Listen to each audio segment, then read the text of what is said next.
Chapter 31. Early the next morning, Wen had to return to the village. If Fu Yun couldn't leave because of the live broadcast, she could only ask Uncle Gua to send Wen to the Mei family. She looked at Wen's back view as he left happily. She finally experienced the disappointment of a fully fledged child who no longer needed his mother. He used to be so clingy. The baby was only 4 years old. Did he no longer need her so soon? She was heartbroken. Wen didn't know about his mother's sadness and disappointment. After being sent to the Mei family's courtyard, he climbed out of the car and waved his chubby paws obediently. "Goodbye, Grandpa Gua." Then he turned around and ran into the courtyard with his short legs. Siyu was stretching in the courtyard while chatting casually with the cameraman's assistant. When he saw the little boy running over happily, he smiled. "Little boy, come here." Wen looked at the live broadcast camera that was on and carefully walked around the front. Then, she stood at the position closest to Siyu and raised her head to greet Siyu in a childish voice. "Good morning, Uncle Yu." He turned to look at the cameraman who didn't seem to have any presence. "Good morning, Uncle." "Good morning too, Wen." Siyu's voice unconsciously became gentler. "You're here so early. Did your mother send you here?" He heard the sound of the tram outside. Wen shook his head. "No, Grandpa Gua sent me here. I'm going out for a walk. Do you want to come?" Wen said loudly, "Yes." The two of them left the courtyard and walked along the path towards the fields. The rice grains were heavy and some of them were already golden yellow. It was almost harvest season. Seeing this made people feel the joy of a harvest. Siyu walked slowly to take care of the child's short legs. However, Wen walked very quickly. For every step he took, he had to take 3 steps. Wen looked up for a while and felt his neck ache. From his perspective, Siyu was really tall. She was like a giant, taller than him when he grew up. He estimated that she was about 188 meters tall. He enviously looked at that pair of long and slender legs, then looked at his own short legs. He compared the huge gap between the two sides. He only reached a little above his knees. It would be great if he could grow to this height in the future. Just as he was thinking seriously, his line of sight suddenly rose higher and higher. Wen was stunned, and her small hand subconsciously supported the big hand that was holding him. What is Wen thinking about? After Siyu walked for a while, he realized that the little fellow who was hopping behind him had suddenly stopped in her tracks. Her eyes were staring blankly into space. Siyu thought that he was tired from walking, so he didn't want to make things difficult for his short legs. He turned around, bent down, picked him up, and placed him on his shoulder before continuing to walk. With a serious expression, Wen said, "I want to grow up quickly." He turned to look at Siyu and said admiringly, "I want to grow up to be as tall as you." Siyu encouraged him, "You can. As long as you eat well, you will definitely grow up to be as tall as me in the future. I'm too short now." Wen sighed. Although he was confident, being shorter than his peers made him depressed. "You're still young. Uncle was this short when he was your age." Wen emphasized, "I'm 4 years old." He had already passed his 3rd birthday, so he was 4 years old. 4 years old. Was he that short when he was 4 years old? Siyu glanced at his short legs. Judging from his height, he was just like a 2-year-old child. However, he could speak so fluently, so he might really be 4 years old. Thus, he comforted him, Uncle was this tall when he was 4 years old. Upon hearing this, Wen was very happy. This meant that he had the opportunity to grow up to this height. Although Wen was not in the picture, he could not help but feel that Siyu would definitely be a good father in the future when he heard the childish conversation between the adult and the child. Then I want to eat more vegetables. Wen made a great wish. Even his idol had said that he needed to eat more vegetables to grow taller. This meant that there must be a reason. He would not be picky about food anymore. I want to grow up quickly. What's the point of growing up so quickly? It's so good to be a child. You can live a carefree life and only care about eating, drinking, and playing. Children were simple and happy. They did not need to think about anything and only cared about themselves. Although Siyu's childhood was relatively short, he had also lived a carefree life for a period of time. I want to take care of my mother.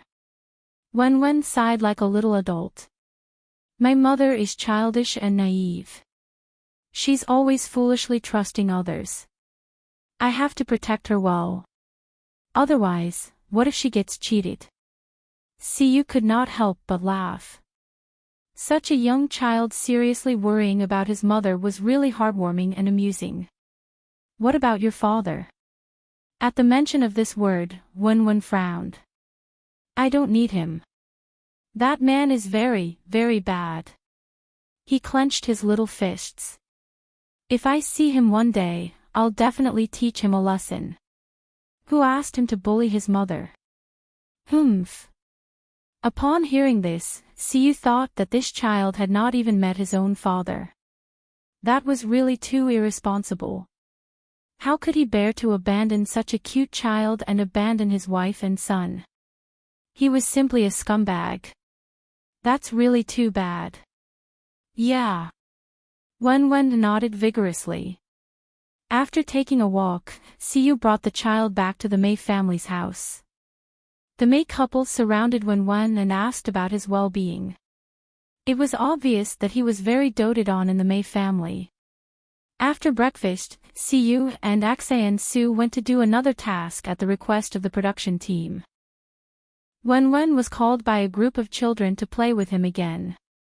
He was thinking about something and appeared to be a little absent-minded. Then, he could not help but ask his underlings, "Do you know who else is doing the show?" Wen's curiosity was piqued. Since there were A-list celebrities like Siyu who were doing the show, who else was there? Wen thought about the most popular celebrities of this era, but after so many years, he could not remember which seniors were there. The children looked at each other and did not know how to answer. At first, they had gone to watch the show for 2 days out of curiosity to see how the celebrities filmed the show. However, because their parents had repeatedly warned them not to get too close to strangers, they had not interacted much. The children did not chase after celebrities, so they could not even tell who the celebrities were. In their eyes, these so-called big celebrities were not even as attractive as Candy. At first, the family would discuss this at the dining table, but they only cared about eating and did not know what the adults were discussing. Seeing that they could not answer a single question, Wen was speechless. Alright, he could not expect too much from the children. After all, in the children's world, other than eating, drinking, and playing, they could not see anything else. The adults' world was too complicated for the children to understand. However, one of the children could not bear to see Wen disappointed and could not help but say, "There's a vicious queen." Vicious queen. Yes, yes, yes. The children remembered and quickly said, "The vicious queen in Snow White. She asked us who was the prettiest. We said it was Sister Ruoro." One of the children suddenly thought of something. Will she kill Sister Ruoro like she killed Snow White? When the children heard this, they immediately panicked. In the story, the vicious queen heard the magic mirror say that Snow White was the prettiest, so she fed Snow White a poisonous apple. Their eyes were suddenly filled with tears and they were extremely scared. When Wen heard the children's words, he was also very worried. He did not know which female celebrity they had unintentionally offended. If it was someone with a bad temper, she might hold a grudge. His mother was so stupid. If she unintentionally made an enemy, wouldn't she be bullied? However, he looked confident on the surface. He waved his small hand and comforted them. No, there's no vicious queen in reality. However, the children were still very uneasy. One could only say, then we'll be dwarves. When the time comes, we'll just protect our mother well. When the children heard this, they were immediately happy and expressed that they would protect the princess well. Dian said worriedly, Wen, we don't want Sister Ruoro to eat the poisonous apple. You must look after Sister Ruoro and don't let her eat something given by strangers. Wen patted his chest and promised, I will. Thus, the children continued to play with peace of mind. As Wen played, he felt that he had forgotten something. When he saw two strangers walk over, he remembered that he wanted to see the celebrities. Shangha Village and Xiahe Village were adjacent. At this moment, they were playing in the area between the two villages. At this moment, Feng Shuiruo, who was wearing a white dress, turned her head and spoke to the audience in the live broadcast room with a gentle expression on her face. All right, I know you want to see Brother Yu. Aren't I taking you there now? No, we're just ordinary friends. When she saw the group of children playing, Feng Shuiruo walked towards them with a kind smile on her face. She said gently, Children, may I ask if the Mei family of Shanghe Village is this way? The children looked at her and then dispersed in a hubbub. The vicious queen is here. When Feng Shuiruo saw this situation, she was very helpless and even felt a little sad. She said to the camera, Actually, I quite like children. I just don't know why they run away when they see me. She lowered her head slightly in disappointment, revealing her lovely side profile. The snowballs, who were watching the live broadcast, felt sorry for her and comforted her. They all scolded the countryside children for being so unlikable. It wasn't until the photographer's assistant reminded her that there was still a child who hadn't run away. Only then did Feng Shuiruo look over. A cute little dumpling stood there foolishly, staring blankly at Feng Shuiruo. When Feng Shuiruo saw the child who had not run away, she was pleasantly surprised. She quickened her pace and walked over. She bent down and smiled gently. She reached out as if she wanted to touch his little face.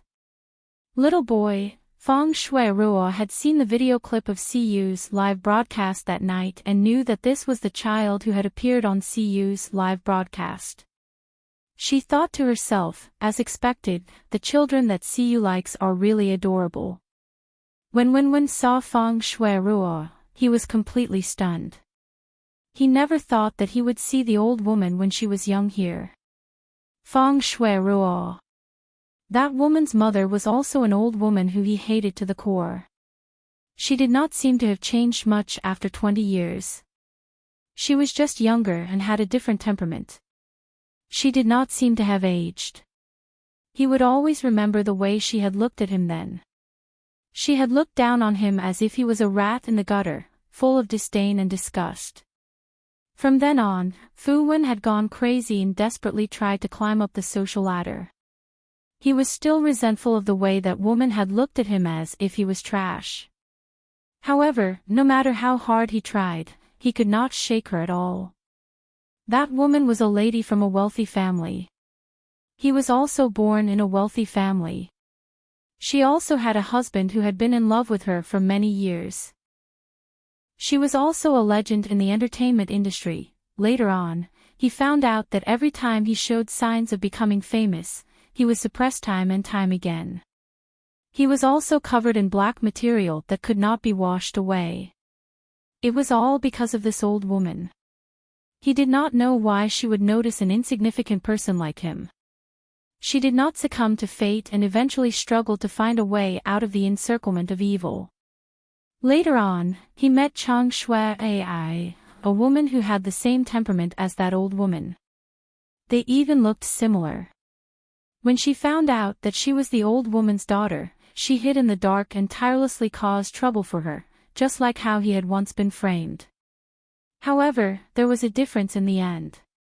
He had no background and could only be trampled on. The other party had a strong background. She had the Fong family and the Chong family as her backers. She also had pursuers with strong backgrounds to protect her. In the end, he was still defeated. However, this woman was smiling at him gently and affectionately. She even reached out her hand to touch his face. Wen only felt endless evil sweeping towards him. The soft touch on his cheek made his hair stand on end and his mind tense up. He subconsciously tilted his head and fiercely bit her hand. Fong Shui looked at the child in front of her. She could only see him more clearly when she got closer. His facial features gave her a sense of déjà vu. It was so familiar that she could not help but feel evil. She was thinking when she suddenly felt a sharp pain in her finger. She cried out in pain and subconsciously pushed the child away. Fu Wen was pushed back a few steps and fell hard on the ground. Wen. After the children ran away, they realized that Wen did not run with them. They could not leave Wen alone to face the evil empress and run back. Then, they saw the evil empress push Wen to the ground.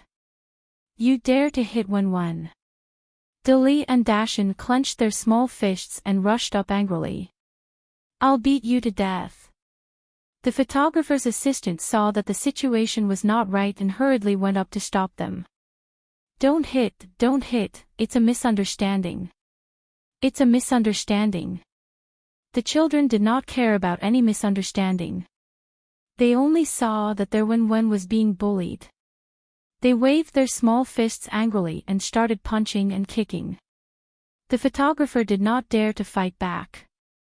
He could only stop them. It was already very difficult for him to stop two half-grown children. He even took a few punches on his body. He could not stop the other 7 or 8-year-old children who rushed up. Hit you. Hit you. Xiao Shan, who was not even 4 years old, also rushed up and hit Fong Shui with his head. If Fong Shui tried to dodge, she was also hit many times. Dian and some other little children surrounded Wen. They raised their heads and closed their eyes as they cried loudly. The scene was very chaotic.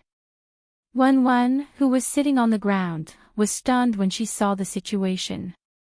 Siyu and the others who rushed over saw this scene.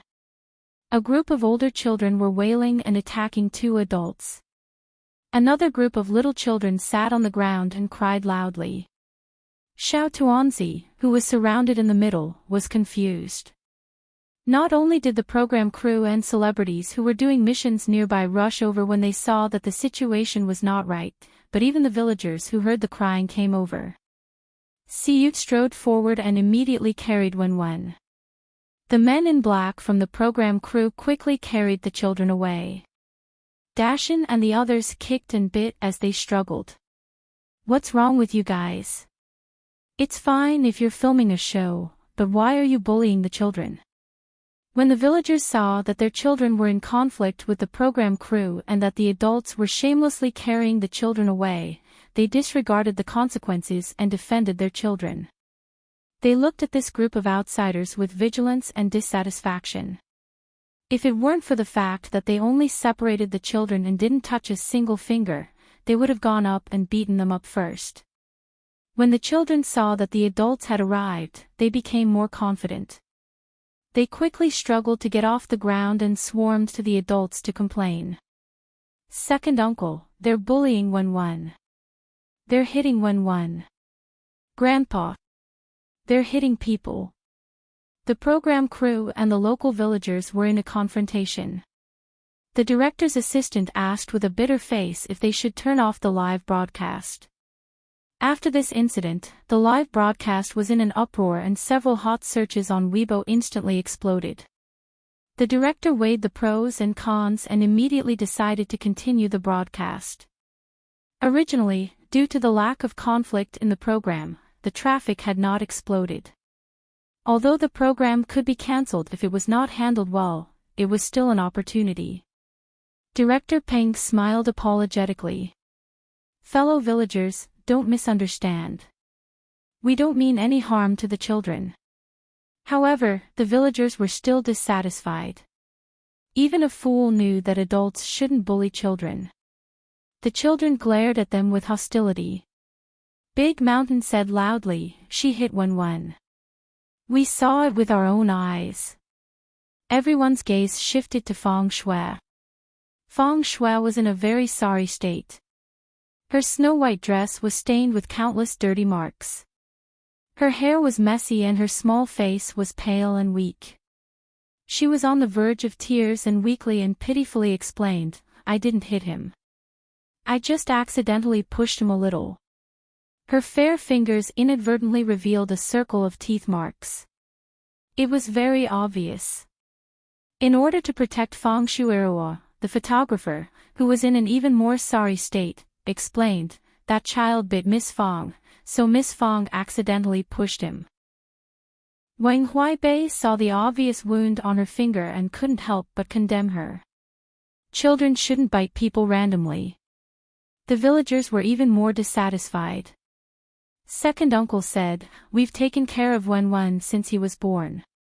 He's been obedient and sensible since he was young. He also takes good care of the children. What did you do to Wen to make him bite you?"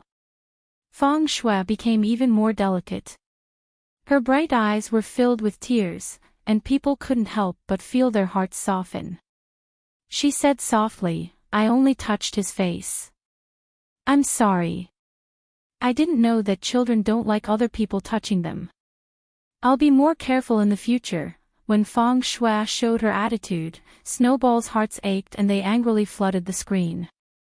"If I was bitten by a naughty child, I wouldn't just push him away. I'd ask him to give me 2 slaps. How do you teach children? This child is so annoying. Disgusting. Shue doesn't care about her status and wants to get close to you. It's your honor, okay? You don't know what's good for you." That's right. How can a country bumpkin get so close to Shue unless they're lucky? I feel sorry for Shue. Her fingers are connected to her heart. She bit him so hard. This naughty child deserves a beating. What era is it now? People are still divided into different classes. If Shue wants to get close to someone, does that person have no choice but to kneel down and accept her kindness? It's right for a child to be vigilant, okay? Scolding a child like this, has your conscience been eaten by dogs?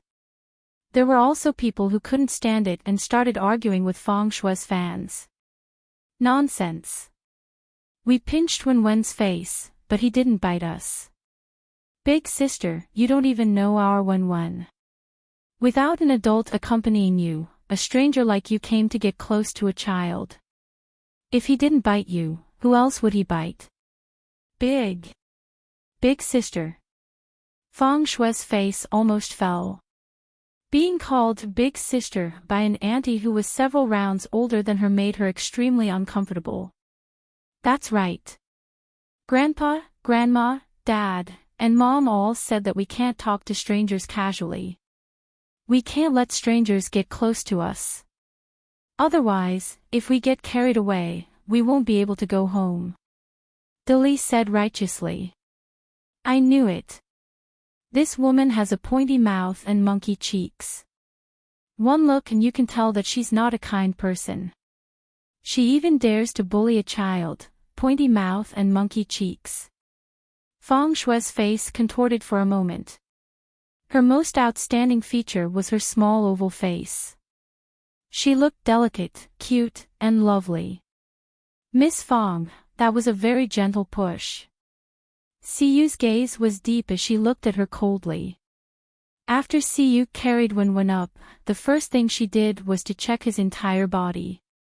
Then, she saw that his fair and chubby palms were bruised. The wounds on his two small palms under the camera's lens were shocking. Only then did Wen feel a burning pain in his palms. Perhaps it was because he had subconsciously used his hands to support himself when he fell and accidentally scraped them. His skin was very tender, and it broke open with just a slight scratch. Traces of blood seeped out, and there were even some bruises. It was a scary sight. Wen hadn't suffered such a big grievance in a long time.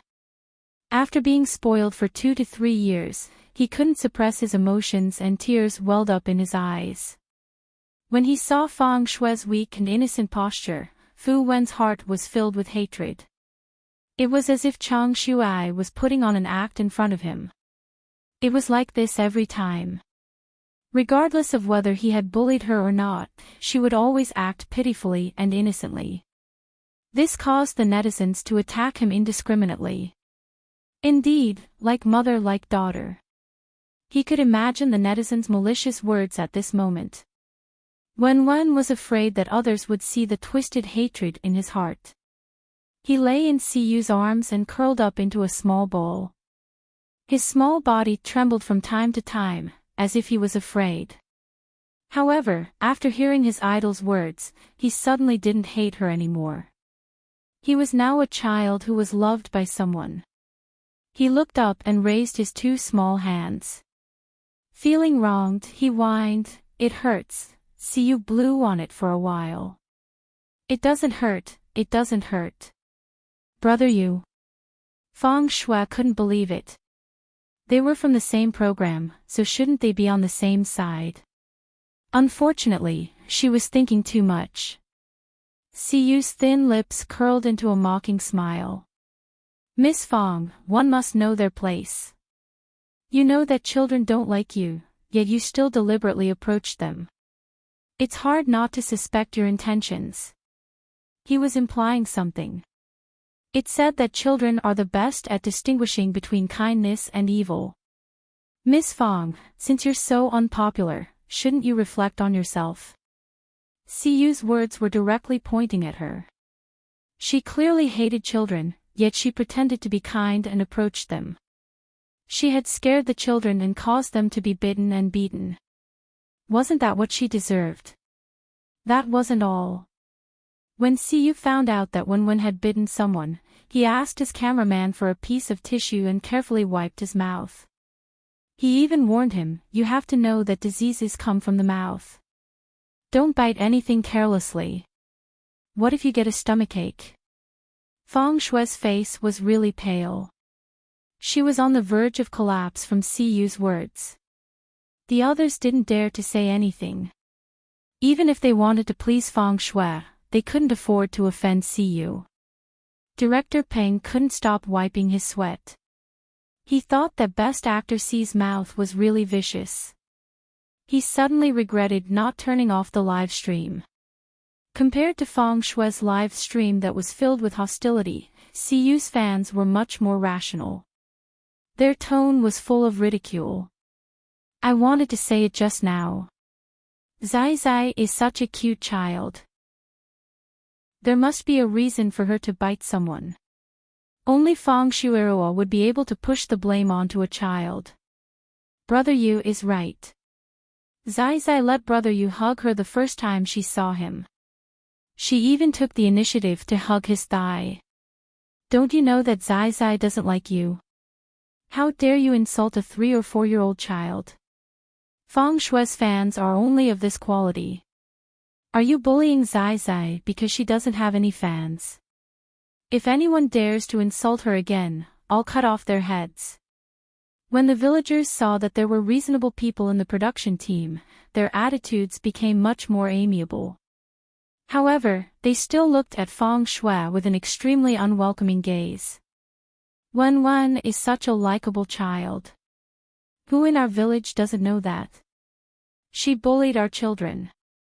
If you don't give us an explanation, we won't let this matter rest. Exactly. Do you think we're easy to bully? More and more villagers rushed over and surrounded the production team. Director Peng was sweating profusely as he tried his best to lower his voice. Siyu looked on coldly. When he saw that the production team had been scolded enough, he stood up and continued, "This is Miss Fong's fault.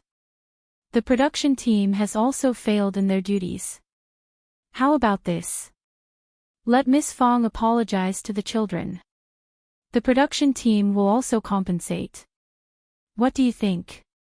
When the villagers saw that Siyu was on their side and Wen was so close to him, they were willing to give him face.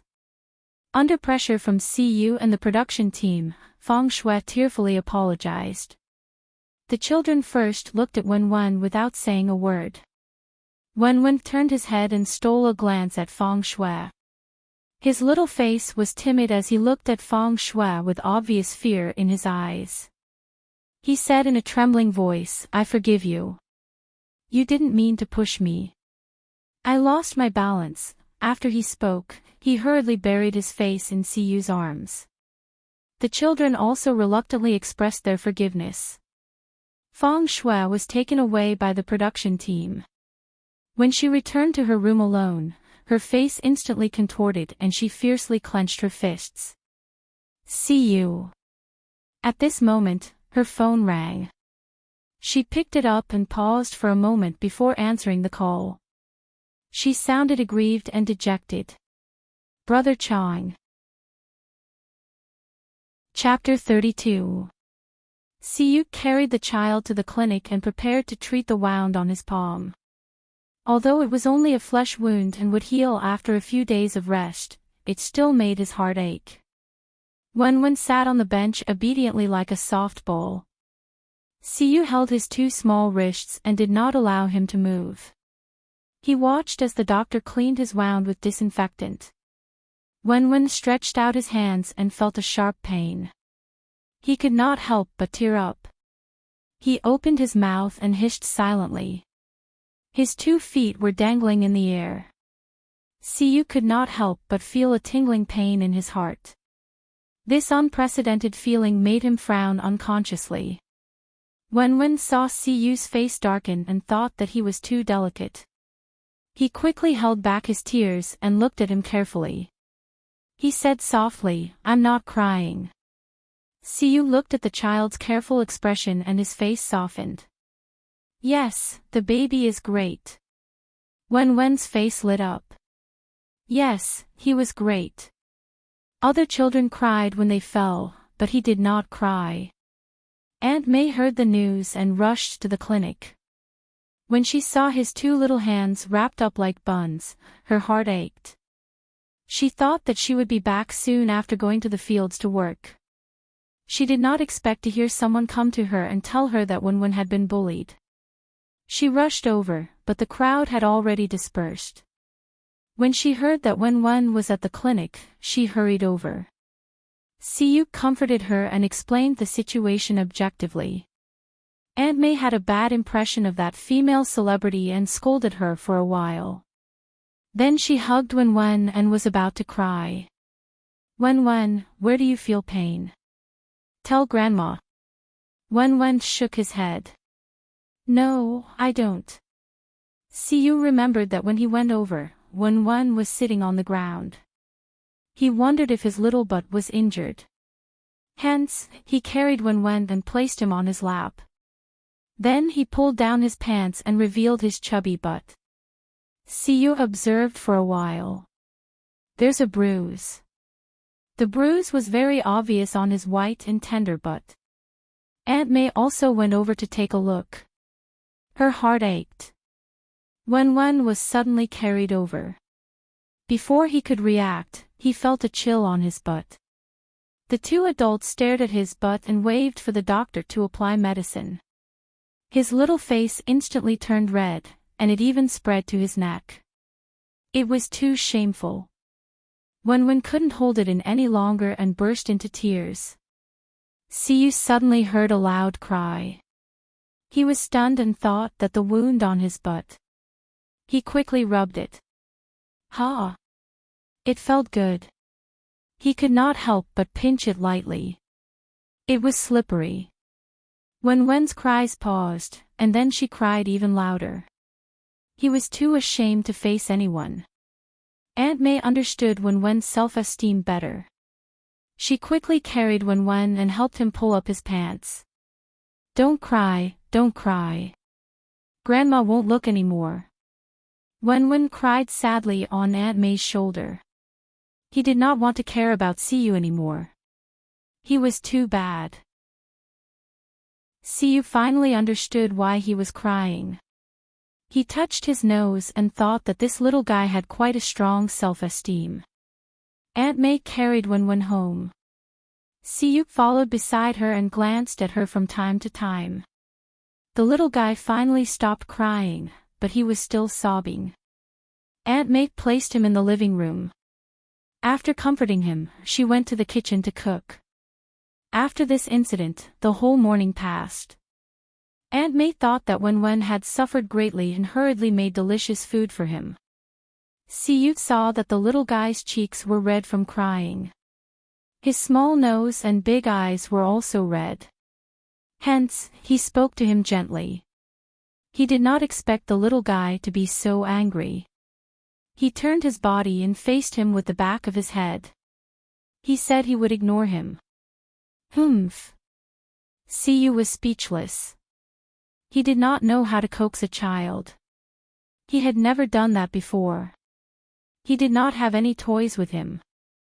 After thinking for a while, Siyu turned around and went upstairs. Wen pricked up his ears to listen for movements behind him. When he heard footsteps leaving, he secretly turned his head to look. However, he did not see anyone. He was even angrier. He did not know how to coax him.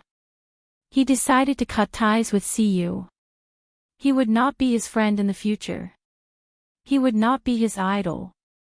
When Siyu went downstairs, he saw the back of a little boy who was as angry as a blowfish. He walked over and squatted down beside Wen. Wen turned his body, but he could not help but secretly look at him. He looked as if he wanted to coax him. Siyu smiled in his heart and coaxed, "I was wrong just now. Wen is a little adult.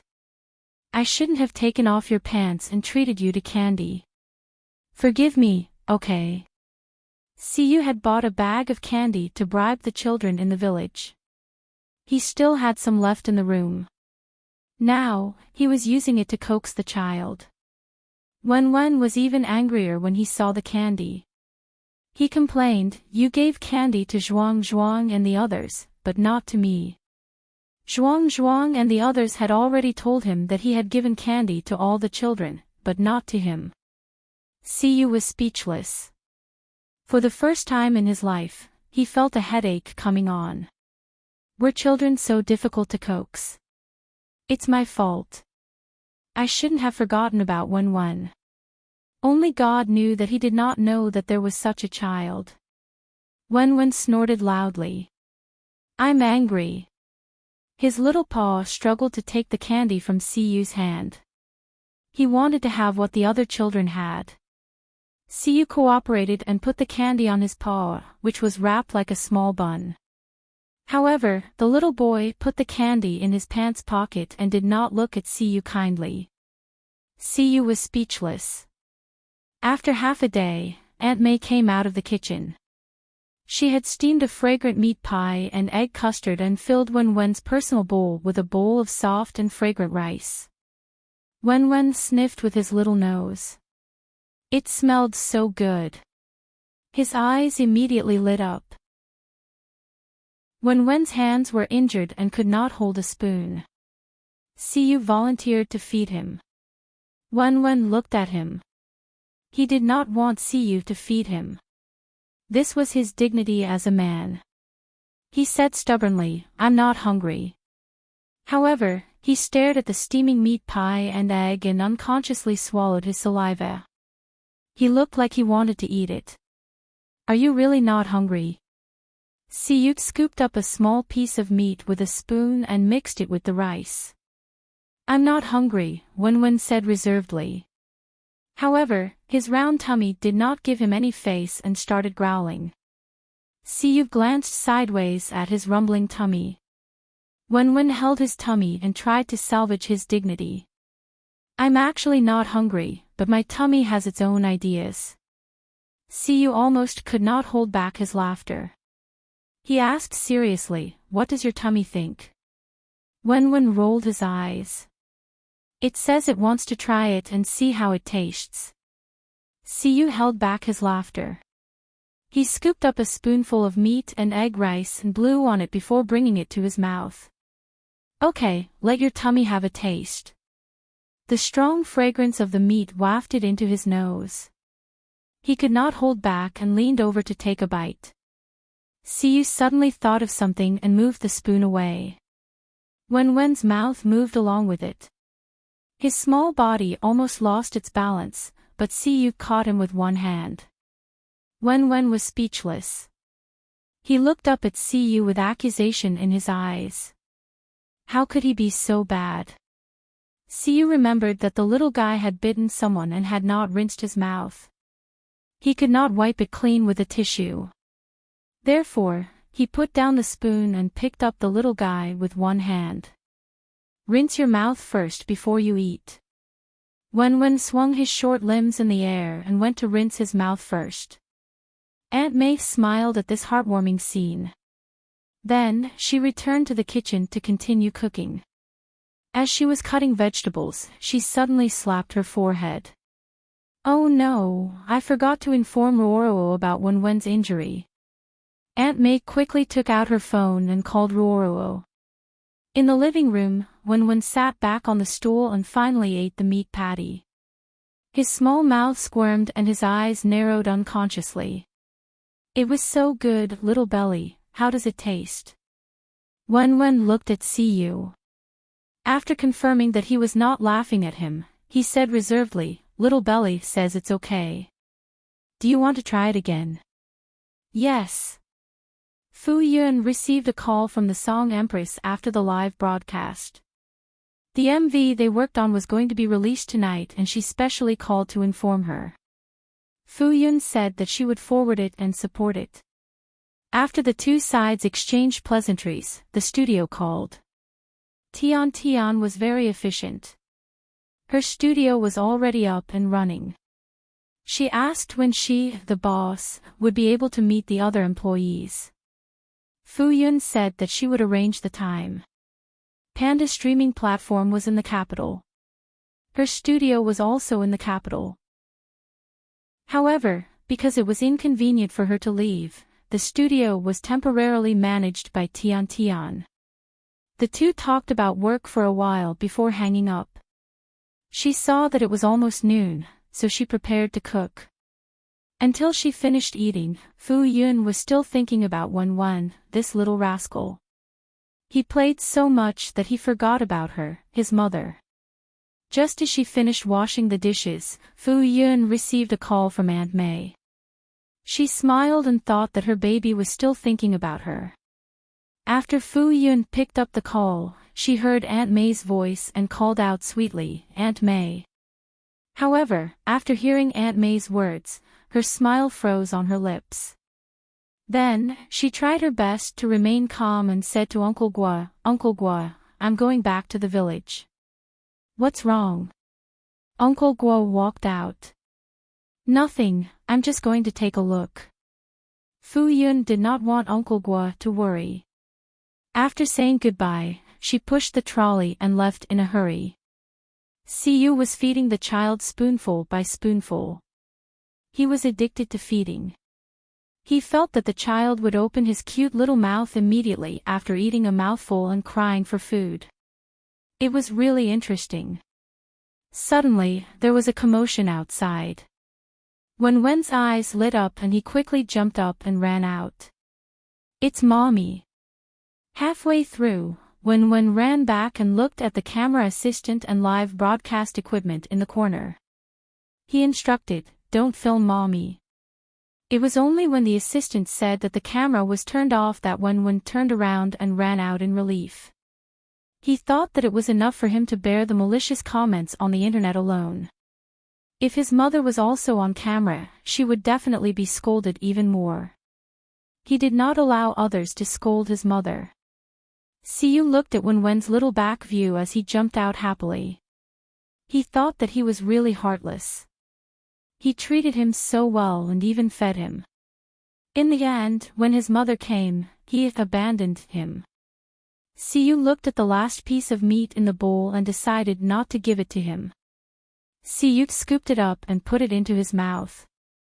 At this moment, Wen and his mother came in. Siyu inadvertently looked up and met a pair of familiar eyes. With a clatter, the spoon in his mouth fell out. Wen pattered forward. When she saw that his bowl was empty, she immediately complained, "You secretly ate my meat." Her idol was actually such a person. He secretly ate his own meat. Siyu covered up his momentary loss of composure and said to Wen in a serious manner, "Didn't you say that you didn't want to eat anymore? I'm following the principle of not wasting food and helping you solve it." After a pause, Siyu said, "I don't mind your saliva." Humph. Wen snorted like a little piglet. "I'm the one who dislikes you." His meat. There was only a small bite left, but it had been eaten by Siyu. Wen could not help but run over to Fuyun to complain. "Mommy, look at how he's bullying me." Fuyun could not help but chuckle. Looking at her baby's energetic state, she felt much less worried.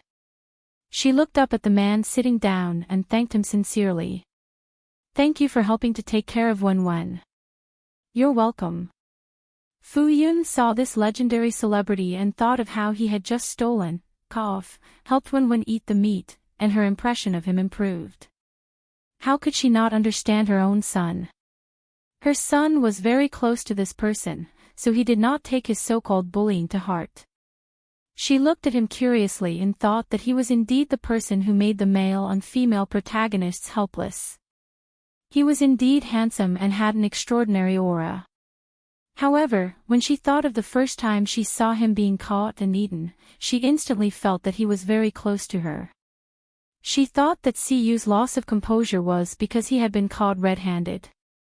She considerately pretended not to see it.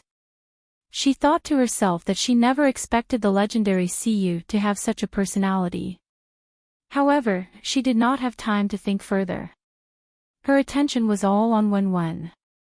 When she heard that Wen was injured, she did not care about her safety. She drove the electric car as fast as she could and arrived at the Mei family's house in 10 minutes. When she walked into the courtyard, she saw Wen running out of the house before she even entered the house. The temperature in the courtyard was higher, so Fuyun brought the child into the house first. Wen stuck to Fuyun's side and stretched out her two small hands for Fuyun to see.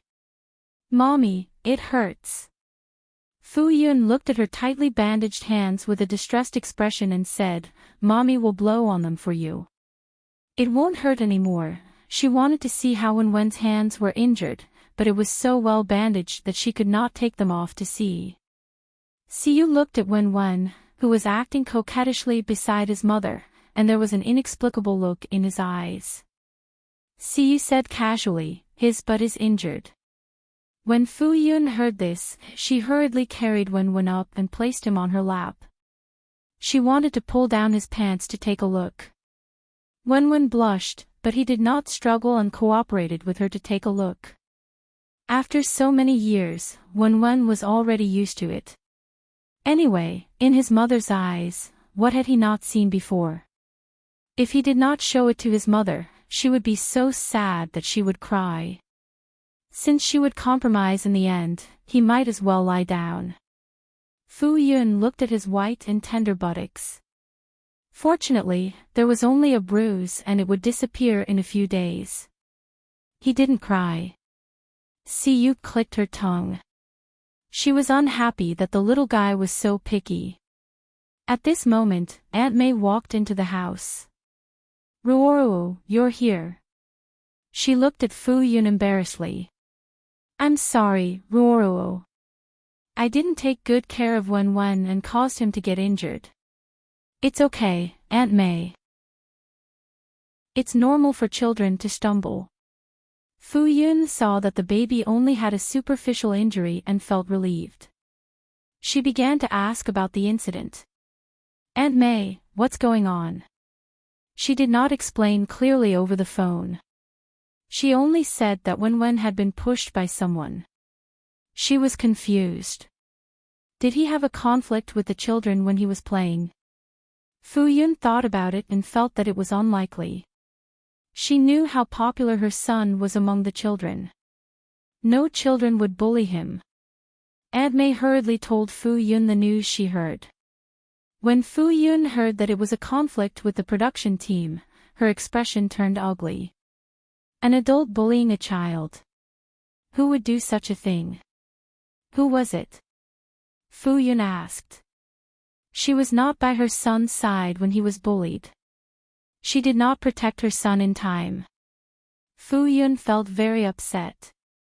If it wasn't for the fact that the production crew had already apologized and they had already gotten justice, Fu Yun Ruo would have really gone to their door to ask for an explanation. Fong. Fong, what was it again?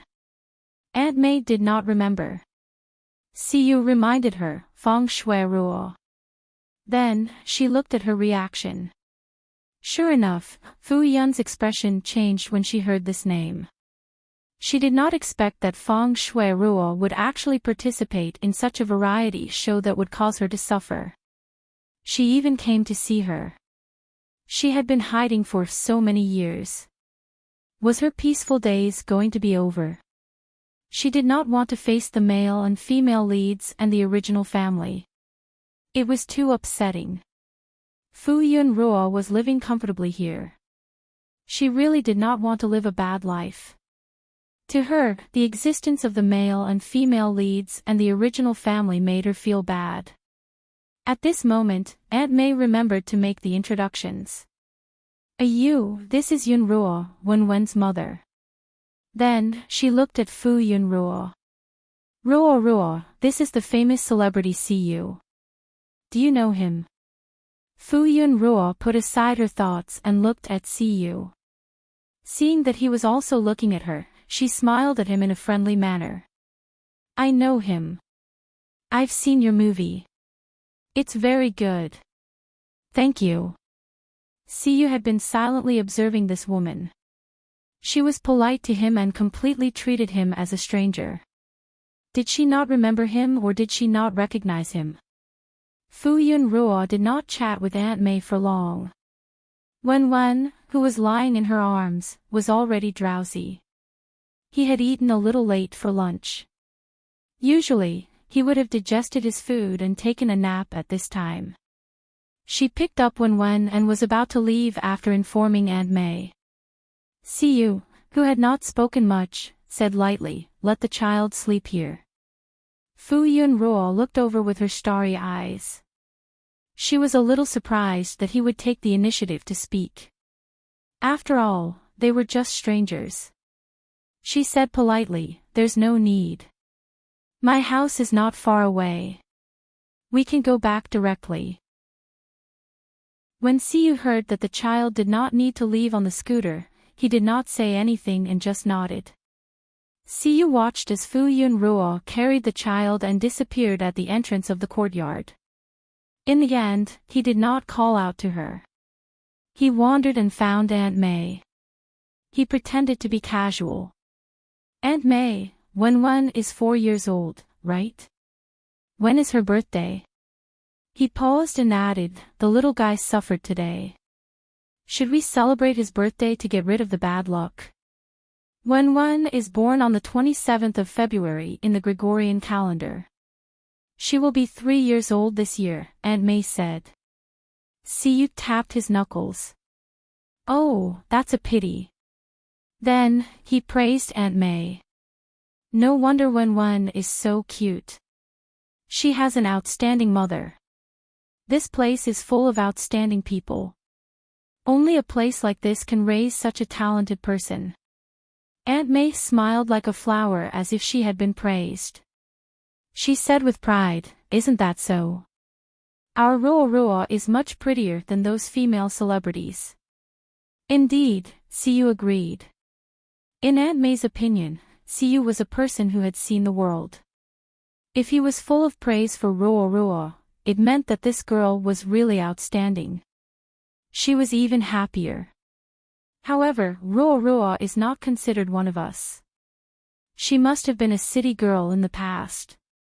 I don't know how she came to our place and stayed here. This girl is kind-hearted and has a good personality. Everyone in our village likes her. Aunt May continued to praise her. After saying a lot, Aunt May suddenly remembered something. Look at me. I keep talking to you. Go and rest. Otherwise, you won't be energetic in the afternoon. It's my honor to listen to Aunt May. Siyu's attitude was friendly, but he did have the habit of taking afternoon naps. Therefore, he did not refuse. Then I'll go upstairs first. Siyu went upstairs to his room. However, he was not sleepy at all. He received too much information at once. If he had not been trained to control his emotions and not reveal them easily, he would have lost his composure. Yunruo. Fu Yunruo, the timing matched as well. She didn't even need to think with her toes to know that she had a son without his knowledge. Perhaps he was close to that child not only because of his natural fondness for cute children, but also because of his father-son nature. Siyu held his forehead. So, Wenwen was actually his son. He had a son. At this moment, his phone rang. Siyu took it and saw that it was a call from his agent. After he answered the call, his agent said helplessly, "I told you to pay attention to your image. Can't you wait until the live broadcast is over?" Yuan Axian knew that Feng Shui-ruo was unhappy because he had appeared in front of Siyu on the show. However, he did not dare to ask for too much. He only hoped that he would maintain his image during the live broadcast and did not care about him in private.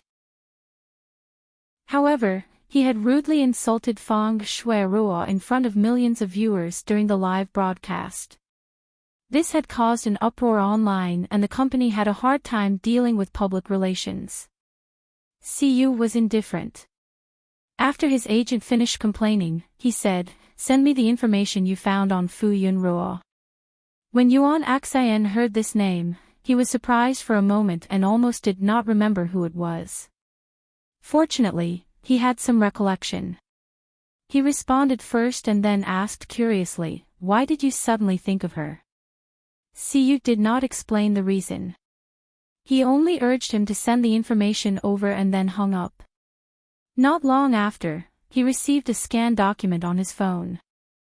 Siyu browsed through the information on his phone for a while. It was all information from before she disappeared. Siyu still remembered that he had erased all traces of her, so she ended up here. What happened after that? What did she go through here? How did Wenwen come into this world? How did she grow up? Siyu looked at Fu Yunruo's photo. She always used bright makeup to disguise her fragility. Her eyes were filled with hostility and she looked like a hedgehog with spikes all over her body in an attempt to protect herself. The person in the photo and the person in the photo were two extremes. Her aura was peaceful and her face was clean but not dull at all. It was as if she had natural makeup on and was dazzlingly beautiful. The person in the photo and the person in the photo looked like two different people. If Siyu hadn't seen her eyes, he wouldn't have known that he had such a deep impression of her. It was so deep that he remembered her with just one look. If the information wasn't real, he wouldn't have recognized her that night. She was the same person who had been full of aggression in the information. What bothered him a little was that he had recognized her, but she didn't recognize him. Shouldn't it be easier to recognize him? Fu Yunruo, Siyu muttered to himself for a moment and dialed a number. The call was immediately connected and a respectful voice was heard. "Boss," Siyu said calmly, "investigate a person." Chapter 33. When Fu Yun carried the child back to the old house, Wenwen had already fallen asleep on her shoulder. She placed Wenwen on the bed and turned on the air conditioner. The temperature in the house quickly cooled down. Fu Yun lay beside Wenwen and covered herself with a blanket. She was not sleepy at all. She took out her phone and could not help but check on the production team. As she had not paid attention to it before, Fu Yun did not know who the guests were. She stayed in the flower garden all day and did not know about the news from the outside world in time. At this moment, she deliberately paid attention to it and realized that there was news about the production team everywhere, whether it was on Weibo or the live broadcast forum. The production team used the television station and the live broadcast platform in parallel. The live broadcast content of the day on the live broadcast platform would be uploaded 3 days later. The television station edited 2 hours of video every week.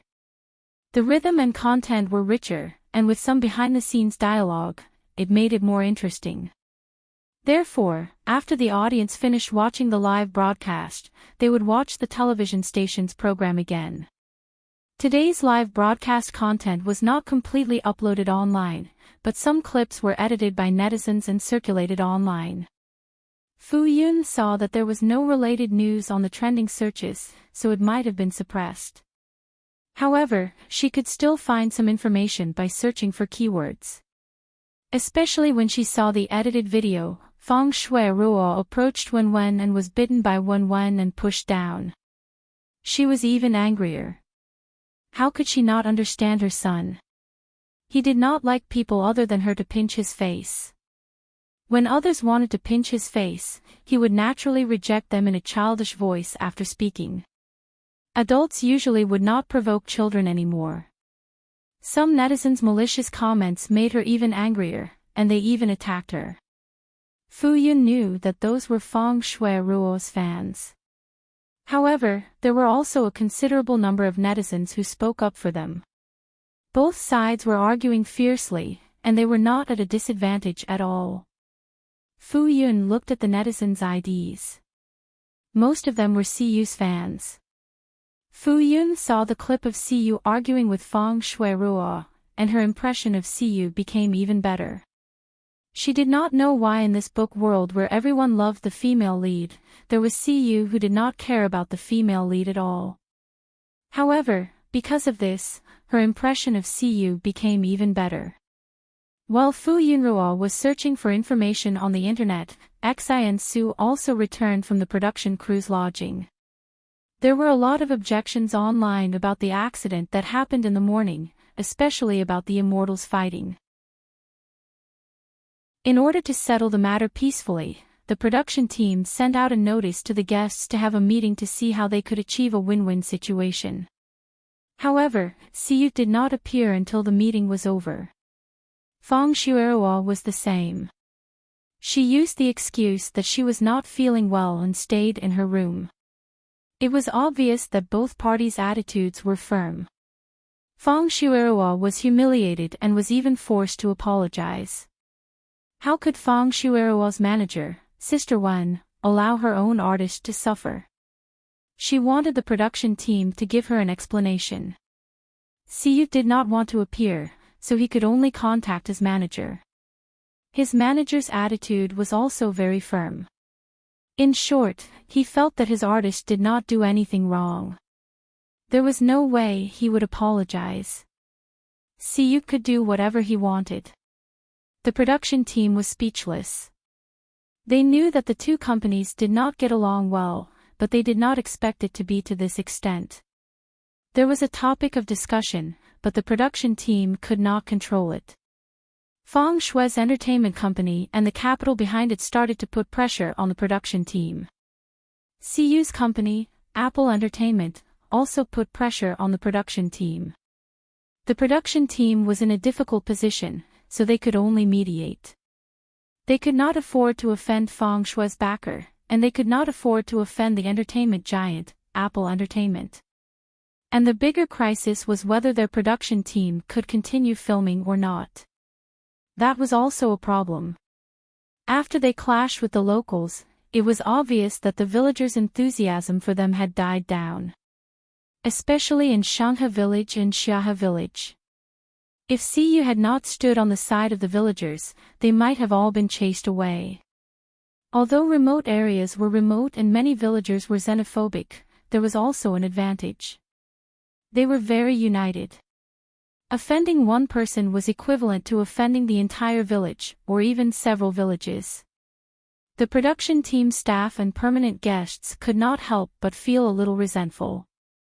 Why did Feng Shui provoke a child for no reason? He was already an adult, but he was still arguing with a child. What did a 3 or 4-year-old child know? Moreover, this child was quite cute. Siyu knew that he was a public figure and his every move was watched, but he still spoke without thinking. The production team decided to ignore the two companies for now. They would wait until the fight was over and see which side would win. The most important thing now was to send the gifts as an apology. The production team staff quickly bought the things and sent gifts to each family. After receiving the villagers' promise that they would not pursue the matter was settled. They gave Wen the most gifts as an apology. Not only were there 2 cans of milk powder worth a few hundred yuan, but there was also a pile of toys and a big bag of candy and fruits. These were all sent to the Mei family. Xian Su looked at the pile of gifts on the table and scratched the back of his head. Then he went upstairs and knocked on Siyu's door. Siyu's handsome face was expressionless. He walked out and sat on the sofa in the living room. What's wrong? Xian Su sat on the sofa on the right side of the wall and spoke to Siyu. Brother Yu, your company will protect you, right? There was also a wooden sofa in the living room on the second floor and a glass coffee table in front of the sofa. Ever since Siyu and Xian Su had moved to the second floor, there was always a clean cup and a pot of tea. Siyu poured 2 cups of tea and pushed 1 cup in front of Xian Su. He slowly picked up the cup and took 2 sips. The tea was not expensive. It was just crudely stir-fried tea leaves, but it had its own unique flavor. Xian Su took a few sips absent-mindedly. He was personally biased towards Brother Yu. Furthermore, the child who had been bullied was a child that he liked very much.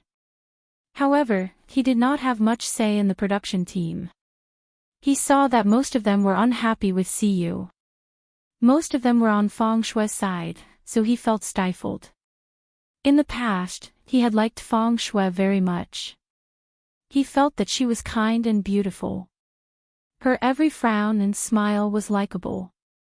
However, he now felt that Feng Shui was not as pure and kind as she seemed. Xian Su was really worried about Siyu's situation.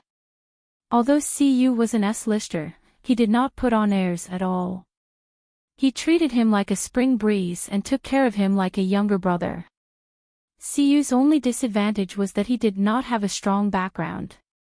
Although he had Apple Entertainment, if the company did not protect him one day, he would be in danger. Especially since Siyu did not have his own studio. He was an artist under Apple Entertainment. Siyu glanced at him. Seeing that he was worried, he said confidently, "Don't worry. I'll be fine." Apple Entertainment would not dare not protect him. Xian Su looked at him enviously. Was this the confidence of a superstar? If he offended someone, the company would probably give up on him after weighing the pros and cons. When would he be able to stand at such a high position? What did the production team say? Siyu asked. He knew that they had been in a meeting for half a day, but he was not in the mood to listen. It was nothing more than how to control the public opinion and resolve this matter perfectly. Xian Su briefly explained the attitude of the production team. As for the attitude of the others, he was careful not to say anything. He did not want to sound like he was tattling behind their backs. Siyu nodded as he listened. His expression was still calm. Xian Su was affected by his attitude and felt less anxious. Siyu looked at the time and muttered to himself, she should have slept enough. She should be awake by now, right? Adults usually took a light nap for 20 to 30 minutes. If they slept too much, they would feel dizzy and tired.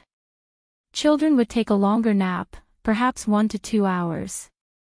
It had been 2 hours since the little girl went to sleep. She should be awake by now, right? Ha! Xan Su did not understand what Siyu had said for a moment.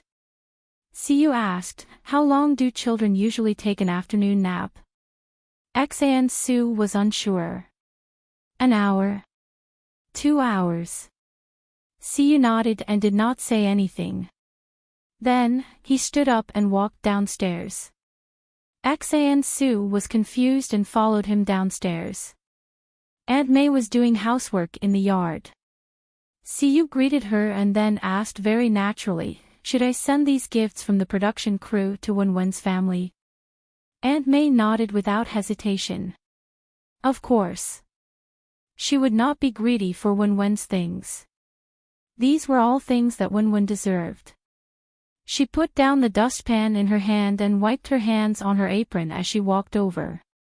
Wenwen and Ruoro should be awake by now. Let's send them over now.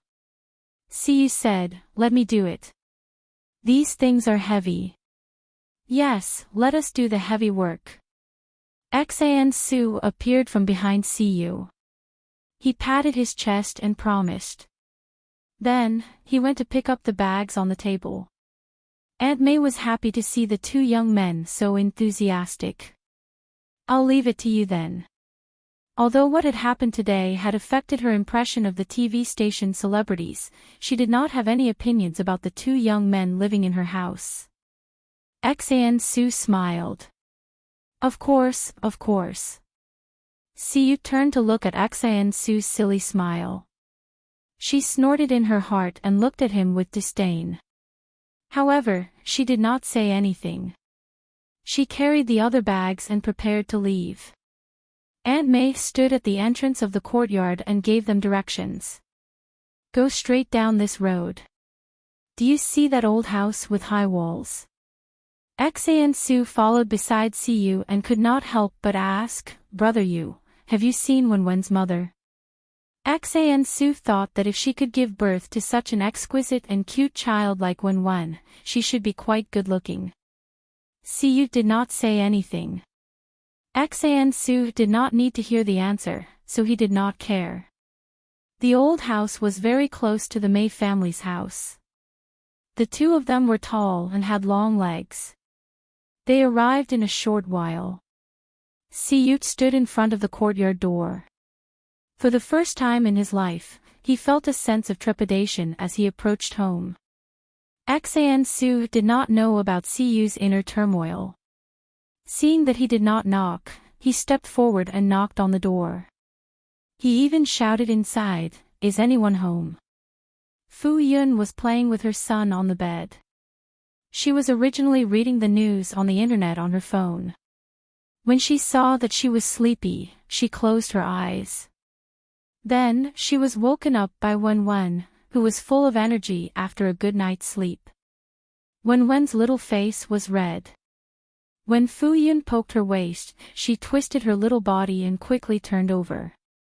She lay down and laughed happily. When they heard a sound outside, the mother and son stopped. Wenwen pricked up her ears and listened to the sound. Then, she said to Fu Yun in a childish voice, It's Uncle Su. Xan Su.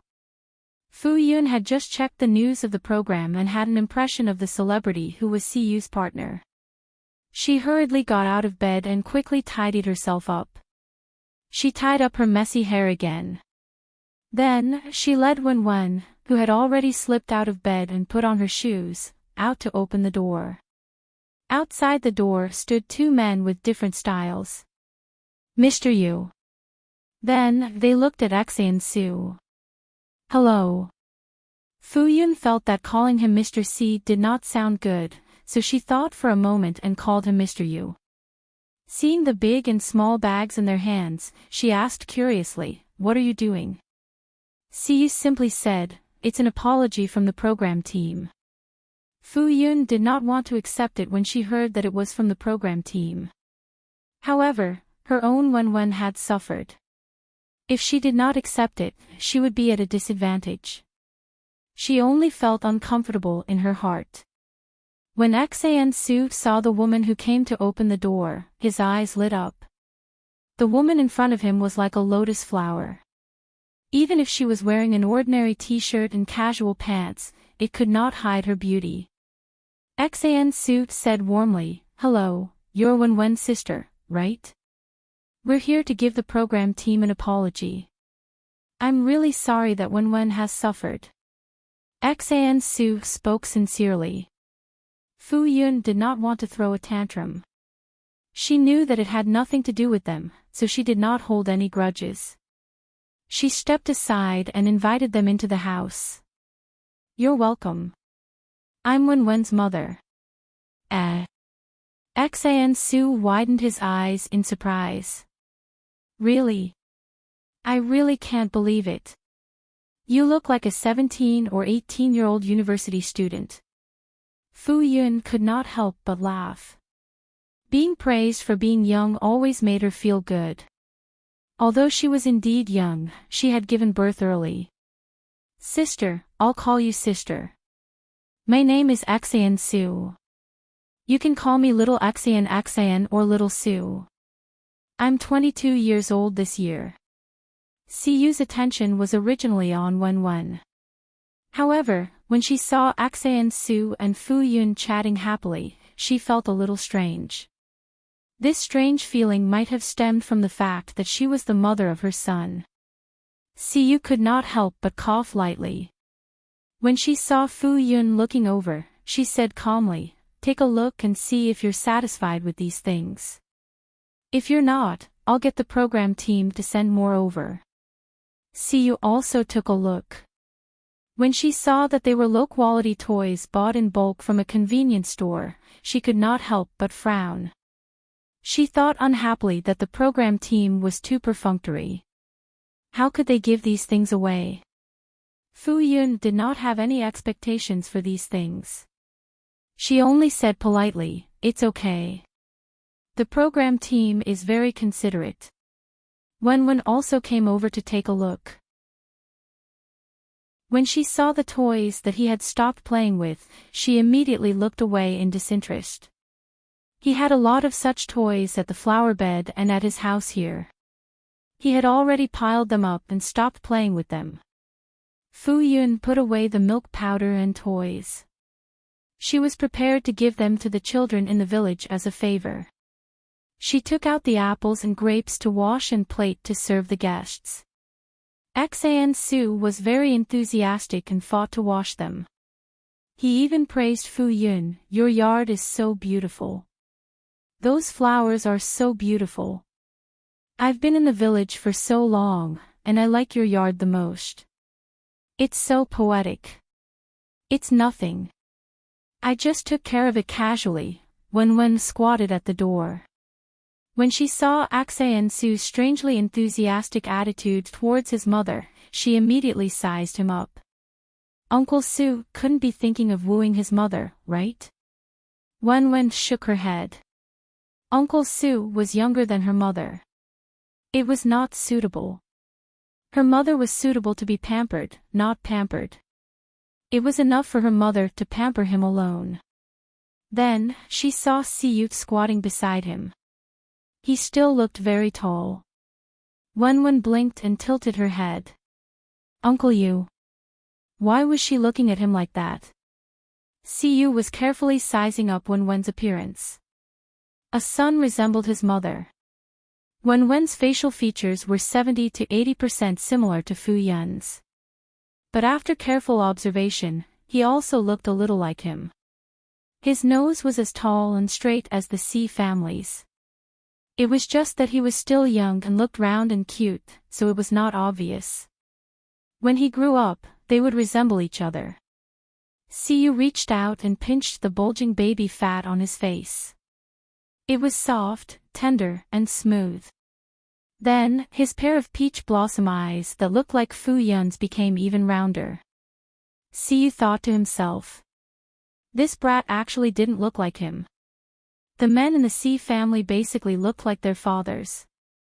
His genes actually couldn't beat Fu Yun's. Wenwen covered his chubby face and glared at Siu for a long time.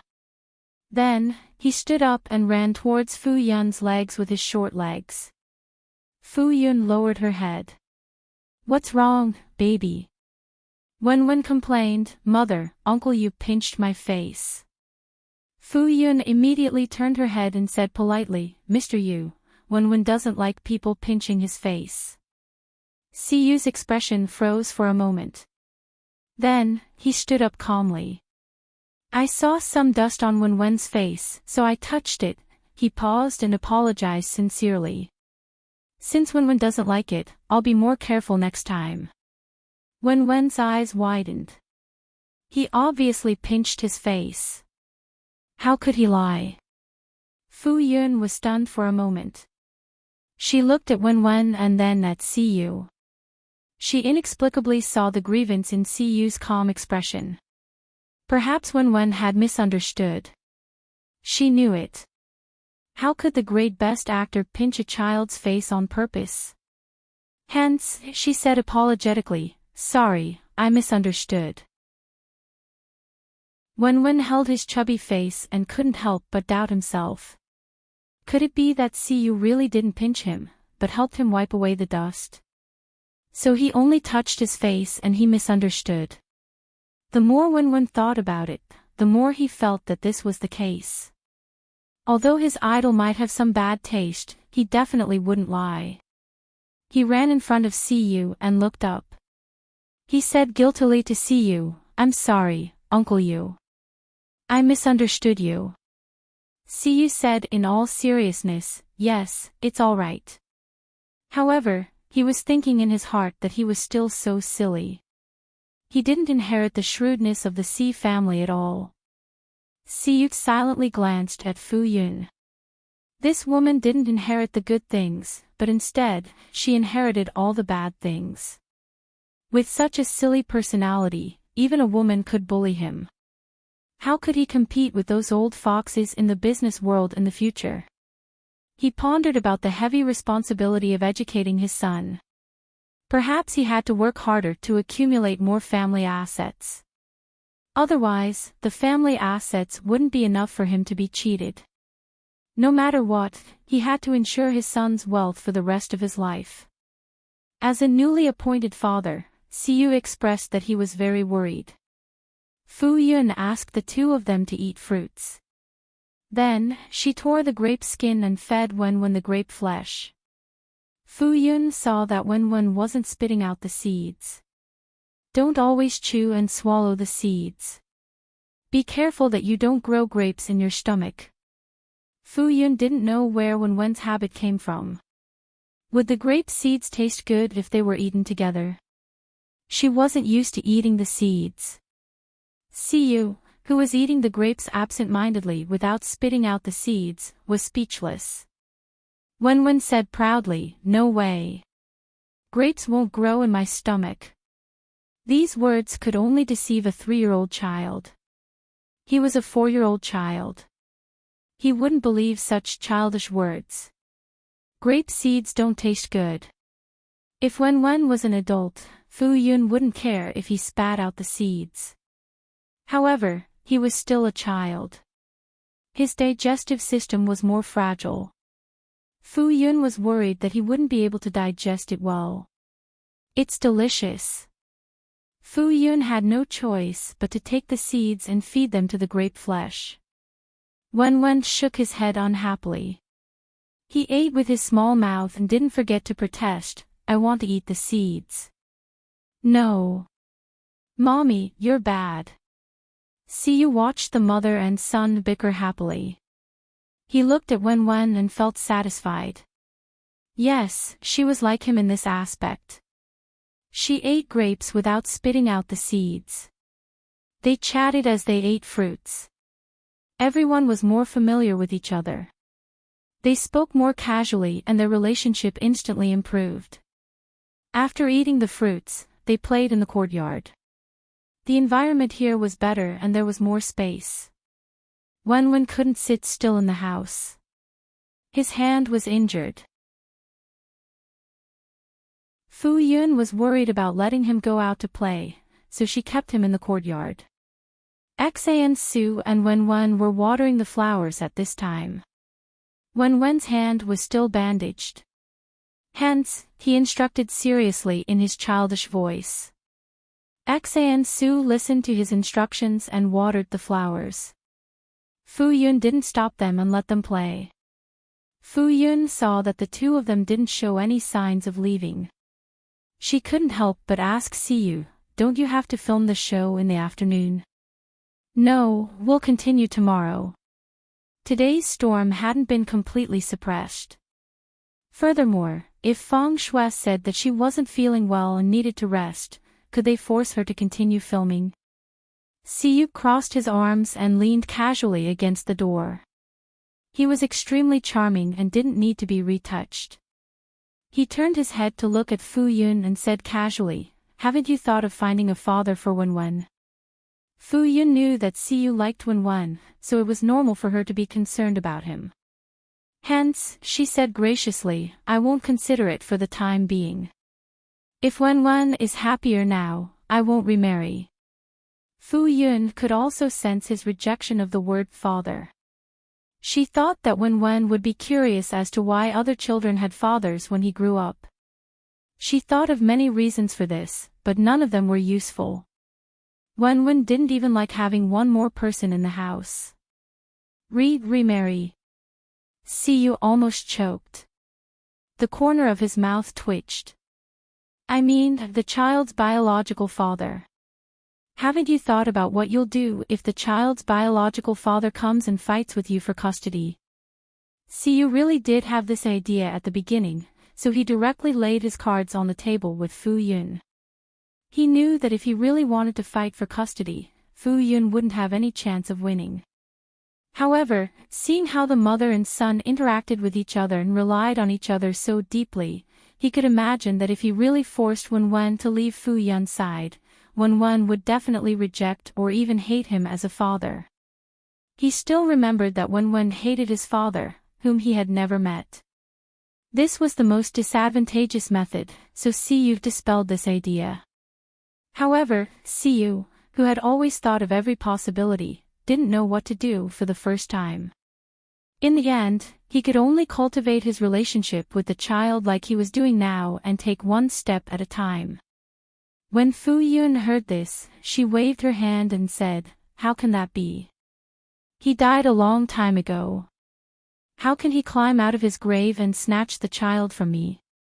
She thought that since she didn't see what that person looked like, that person must be the same. Besides, Wenwen looked so much like her and didn't look like anyone else at all. As long as they didn't do a DNA test, how could they find that man? Of course, she couldn't say the truth. She could only say this. The dead Siyu, a woman full of lies. Chapter 34. Fu Yun Ruo brought her child to stay in the village at night. She never refused her child's request. Of course, she was not picky about food. What's more, Wenwen's little hand was injured. Fu Yun Ruo let him sleep here if he wanted to. At night, she bathed him and changed his dressing. When she saw the terrible bruise, she felt even more distressed. After the two of them were done, they enjoyed the night breeze in the courtyard. Fu Yun Ruo sat on a small stool and looked at her phone. Wenwen Ruo leaned against her and squeezed his little head over to look. Fu Yun Ruo logged into the backend and sent a notice that her live broadcast would be suspended tomorrow and would be broadcast the day after tomorrow. Tonight was the time for the release of Lu Ji's new album MV. The most important and beautiful scene in it was borrowed from her video, so she would be tagged in the thank you list. She would also forward it immediately, and the studio would also forward it. So logically speaking, it should be better to do a live broadcast the next day. However, Wenwen Ruo was the most important. Fu Yun Ruo felt that her fame was enough, she would let nature take its course. Wenwen Ruo saw the number of followers Fu Yun Ruo had and nodded in satisfaction. Not bad, it had reached half of the number of fans he had at his peak. Fu Yunruo looked at his serious expression and couldn't help rubbing his little head. She teased, "Can you understand it?" Wen Ruo nodded and said proudly, "Of course. Don't underestimate him. Among his peers, he was a genius. He knew more than primary school students." "You're so mischievous." Fu Yunruo scratched his nose. The album was released at 9 o'clock. It was only 7 o'clock now. It was still very early. Fu Yunruo thought for a while, then took her son out for a walk. She specially set an alarm at 8:45. When she came back, she would be able to log in and forward it as soon as possible. The villagers loved to gather at night on the village's ground. It was spacious, there were trees, and there were no buildings around. The cool night wind blew, taking away the summer heat. In this hot summer, it was a kind of enjoyment. The villagers would bring along their small stools, wave their palm leaf fans, and talk loudly about family matters and gossip in and out of the village. When Fu Yun and her son arrived, it was already very lively. She could hear the loud voices of her uncles and aunts from afar. She didn't know what they were talking about, but they were laughing heartily. The villagers greeted them happily when they saw them. "Ruoruo, Wen, you're here." They exchanged pleasantries with Wen and were also very concerned about Wen's injury. Wen was surrounded by a group of elders who were of the same generation as his grandparents. They were all concerned about his well-being. His crisp and clear voice was cute and adorable, and it was indescribably delightful to hear. "Sister Yunruo." Xan Su stood up and quickly greeted her. "Come and sit down." Fu Yun was looking at her son with a smile on her face. When she heard Xan Su's voice, she turned her head and saw Xan Su standing in the crowd and waving at her. When Fu Yun looked over, she saw Siyut sitting in the middle of a group of uncles and aunties. These two people were exceptionally conspicuous in the crowd. She walked over, and Xan Su hurriedly gave the small stool to Fu Yun. Then, he squeezed onto a stool with Siyu. "Sister Yunruo, you brought the child out for a walk?" "Yes." Fu Yun replied. "I didn't expect you to be here too." Fu Yun didn't expect to see these two celebrities so down-to-earth. They even came to participate in the village's large-scale gossip event. It seemed like they were doing well. Xan Su smiled and said, "It's quite interesting." This was a lifestyle that he had never experienced in his previous 22 years of life. He had never met a group of people like this in his life. A group of people carried small stools and chatted as though they were having a meeting. When the event ended, they carried the stools back to their homes. After Xan Su participated on the first day, he felt that it was very novel. Every night, he dragged Siyu over. If Fu Yun couldn't help but glance at Siyu, Xan Su could still understand. After all, he was still young and was a little childish. However, when Fu Yun saw Siyu being surrounded by a group of uncles and aunties, she felt like laughing for some reason. Wen finally broke through the layers of concern and came to Fu Yun's side.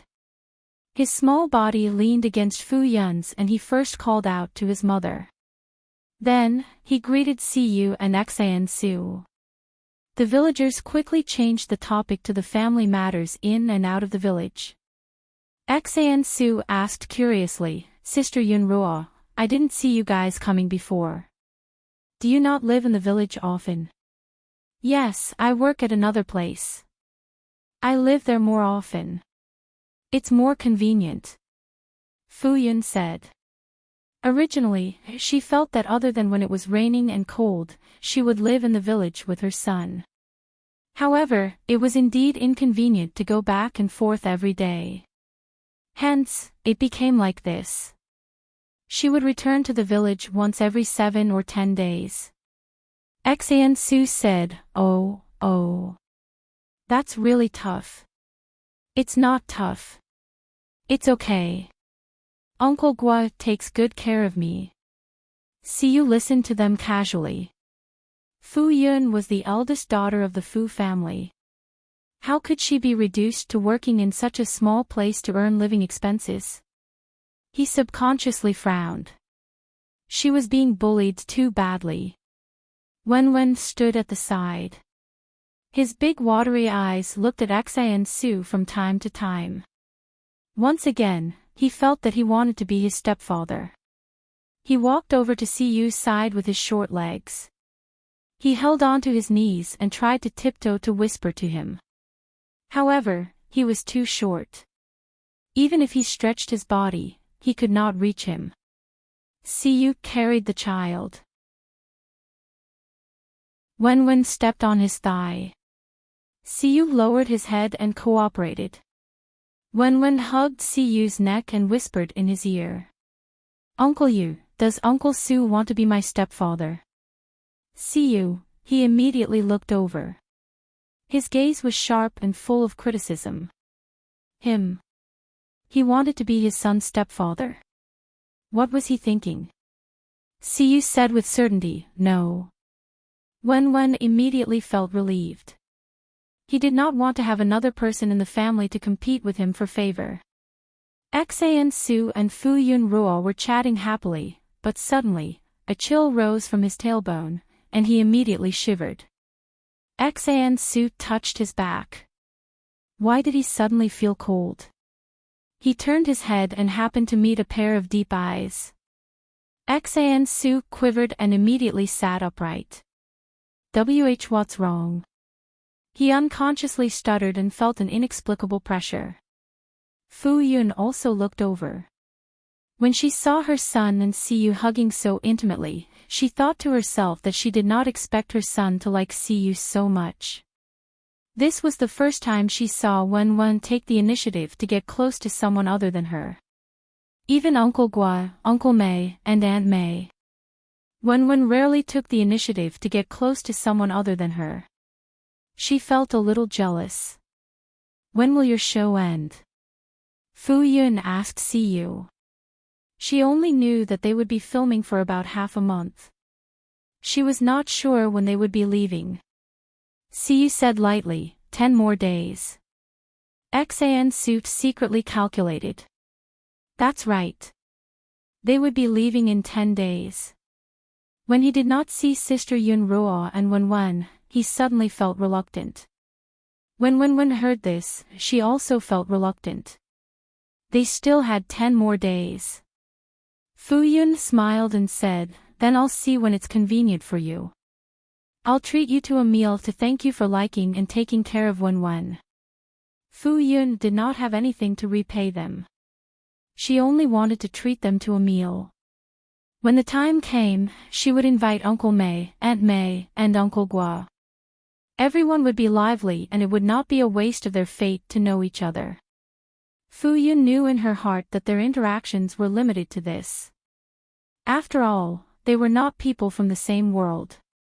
Xan Su's eyes suddenly lit up and he agreed. Okay. Then it's settled.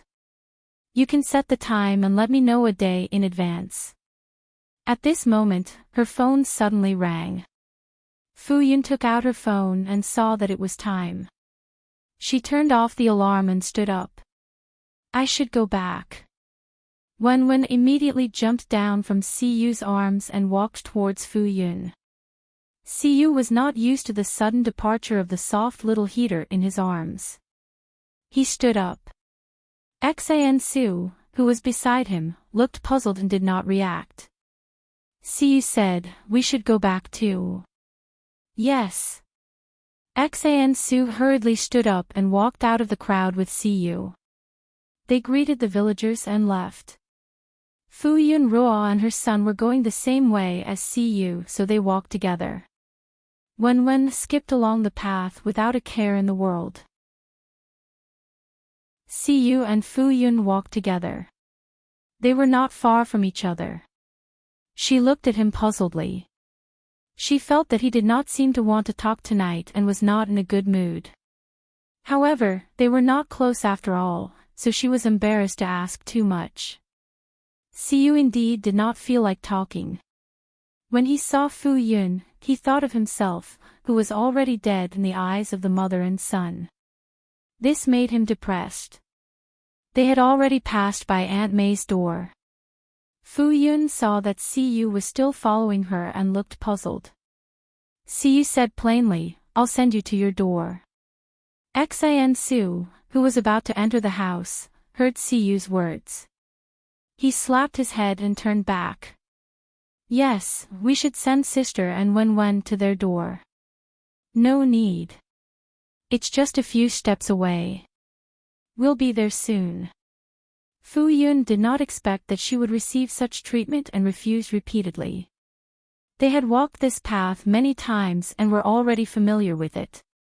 There was no need for them to do this. However, since the two of them insisted on sending them, Fu Yun could only let them do it. When they reached their door, Fu Yun and Wen said goodnight to them but did not invite them in. It was late at night and they were orphans and widows, so it was not convenient. Siyu stood at the door and instructed, "Close the door." Fu Yun nodded. Wen poked her head out from behind Fu Yun and waved her chubby little paws. "Uncle Yu, good night." "Uncle Su, good night." Siyu and Xian Su responded and watched the door close. They only turned to leave after hearing that they had safely returned to their house. Fu Yun closed the door and held Wen's hand as they entered the house. She immediately logged into her account on her phone. It was 2 minutes to 9:00 sharp. Fortunately, she made it in time. Wen jumped up and down at the side. "Mom, I want to watch it too. I want to watch it too." Fu Yun had no choice but to agree. She sat down and hugged Wen in her arms. The two of them watched it together. Fu Yun saw that it was 9:00 sharp. Lu Ji's Weibo account and the forum's account were the first to publicize the new MV. She immediately switched between the two accounts. In less than 2 minutes, #Lu Ji's MV #S trending topic ranking rapidly rose to the top of the trending topic. The topic immediately exploded. Although it was because of the studio's publicity, it could be seen that it was very popular. It was Fu Yun's first time watching the MV. The image was beautiful, and there was also the charming voice of the Queen of Heaven, Lu Ji. The effect was very good. Fu Yun couldn't help but listen to it 3 times. She listened to the song once, watched the story of the MV once, and listened to it while watching. It was really a feast for the ears. "It's so nice." Fu Yun couldn't help but praise. Wen heard this and pointed at the screen. "It's nice." He was talking about the part of the video that Fu Yun produced. Fu Yun smiled. In Wen's eyes, she was very good. She kissed his little face. Wen immediately covered his little face. He had already grown up, but his mother still loved to kiss him. It was too embarrassing. Fu Yun looked at the comments for a while. Basically, they were all praises. She felt relieved.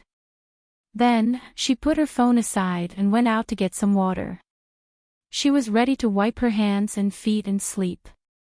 On the other hand, after Siyu returned to the Mei family's house, he didn't stay idle in his room. His subordinate was very efficient. Soon, he found the information about Fu Yun for the past 4 years and sent it over. After Siyu finished reading it, he felt a little uneasy. However, he quickly suppressed this strange feeling. "Buy me some toys that 3 or 4-year-old boys like to play with and send them over." Siyu thought of the pile of toys that the production team had sent and thought that his son was worthy of the best. Yes. Also, custom make more than 10 sets of children's clothes. Siyu thought of the children's clothes. He could tell that Fu Yun was very attentive to the children. The designs were ordinary, but the materials used were not cheap. However, it couldn't be compared to custom-made children's clothes. Siyuk hesitated for a moment. Also, custom-make some clothes for Fu Yun, as well as bags, shoes, and cosmetics. He thought that he wasn't trying to curry favor with this woman. He was just trying to build a good relationship with her. After all, she was his son's mother. He couldn't be too shabby. If Feng Shui's woman was still here, they might meet again. Although Feng Shui's appearance and temperament were completely superior to that woman's, he didn't mind crushing her in terms of external appearance. His son's mother deserved the best. Siyu thought about it and felt that it was inappropriate. Then, he changed his mind. Forget it. Just send the children's clothes over. Forget about the woman's clothes. In such a remote place, people who didn't need to wear fancy clothes would attract attention. Furthermore, if he sent these things for no reason, they would definitely not accept them. Just do it first. You don't have to send them over. After Siyu gave his instructions, he hung up the phone. Yes. In a luxurious office, a young man in a suit and leather shoes put down his phone with a strange look on his face. The man beside him, who was also in a suit and leather shoes, saw this and asked, "Boss, do you have any other instructions?" "Yes." He nodded and then said to his partner strangely, "We're going to have a wife." "What do you mean?" The man said slowly, "Just now, because of a woman, boss changed the order 3 times. Just to give her clothes, jewelry, and cosmetics, he couldn't help but look at the neon lights in the night sky outside the floor-to-ceiling windows. He wondered if the sun would rise from the west tomorrow. His partner instantly understood. You're going to have a wife soon. Their boss, who had always been decisive, was acting strangely because of such a small matter. This meant that the woman had a special place in their boss's heart. They had worked for their boss for so long, but they had never seen him personally say that he wanted to give a woman these things.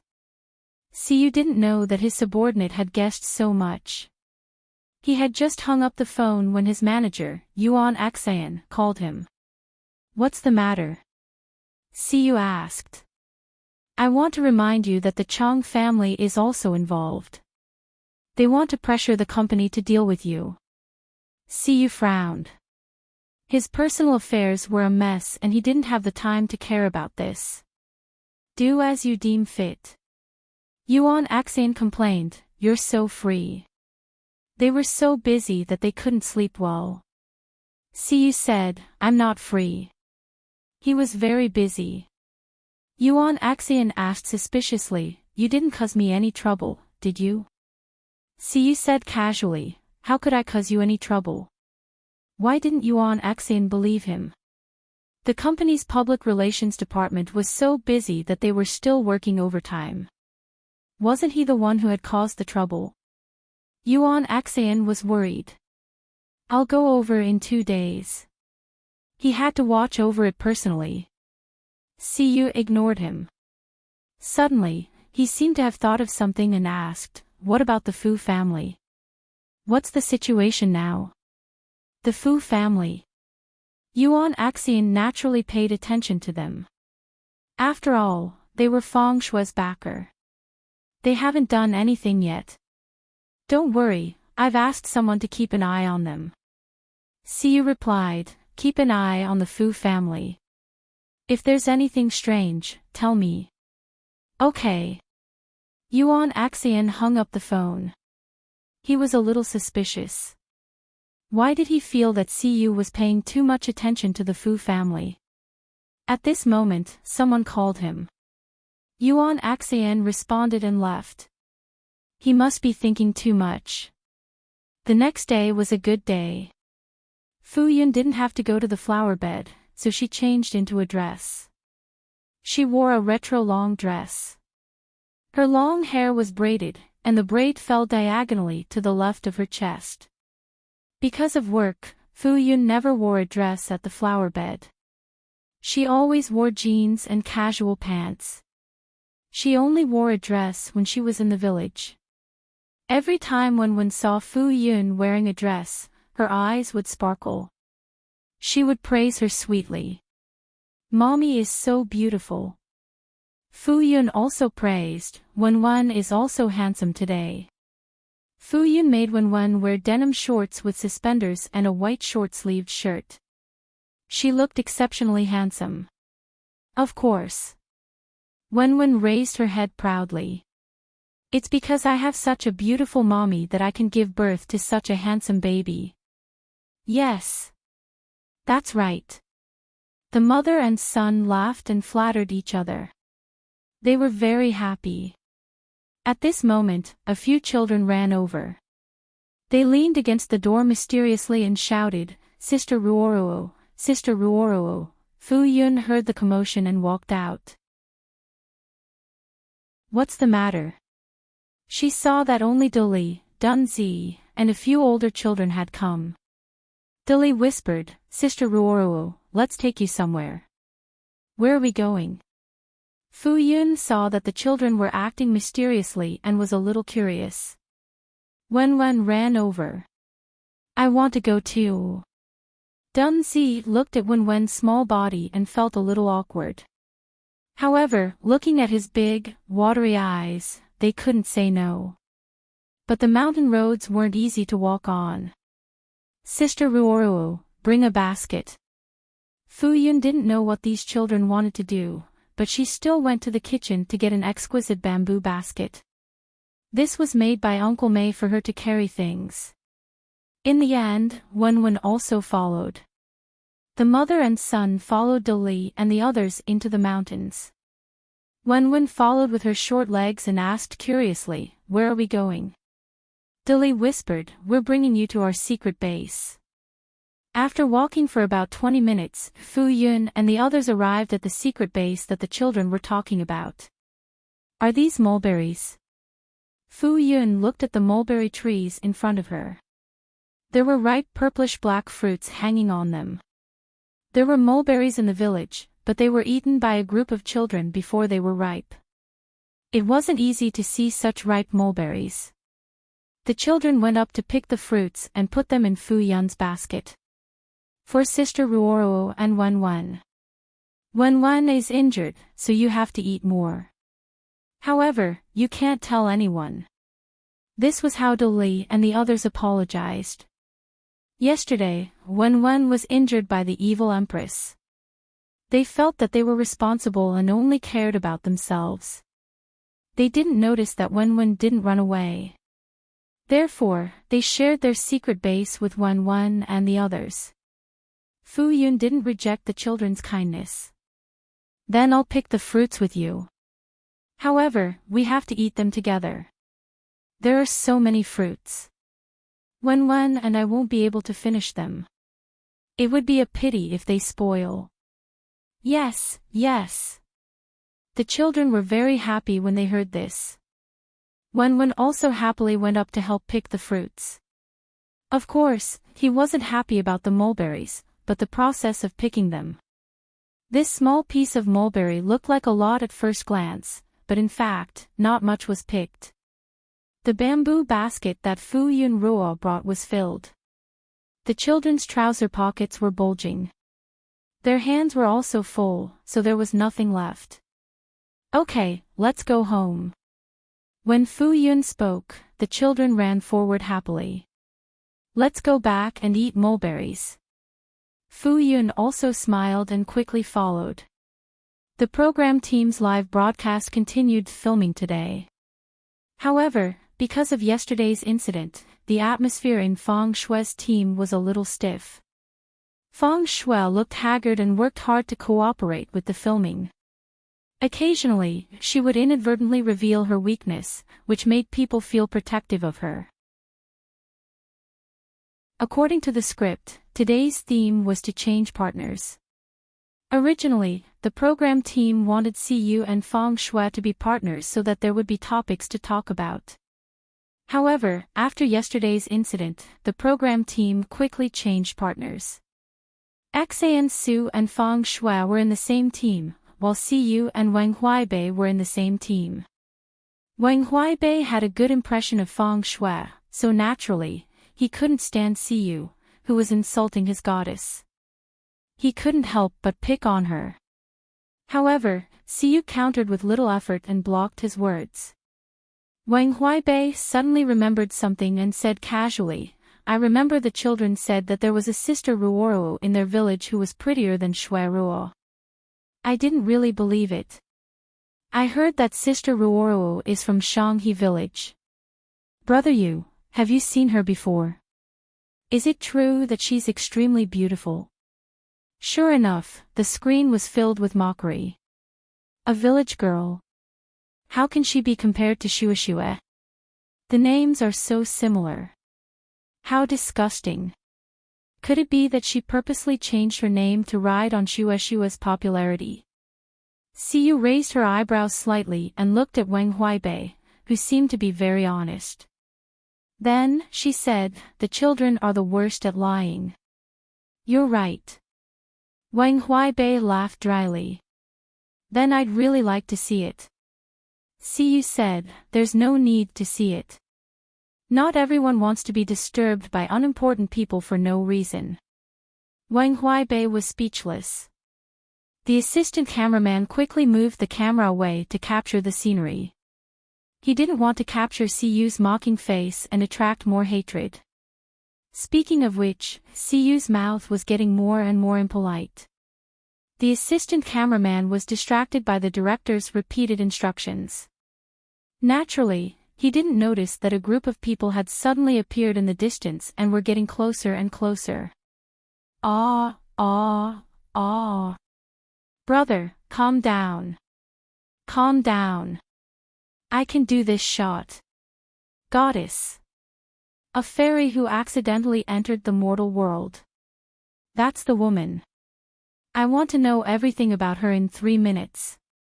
Mommy is this little sister. I'm willing to be a lesbian for her. I can do it.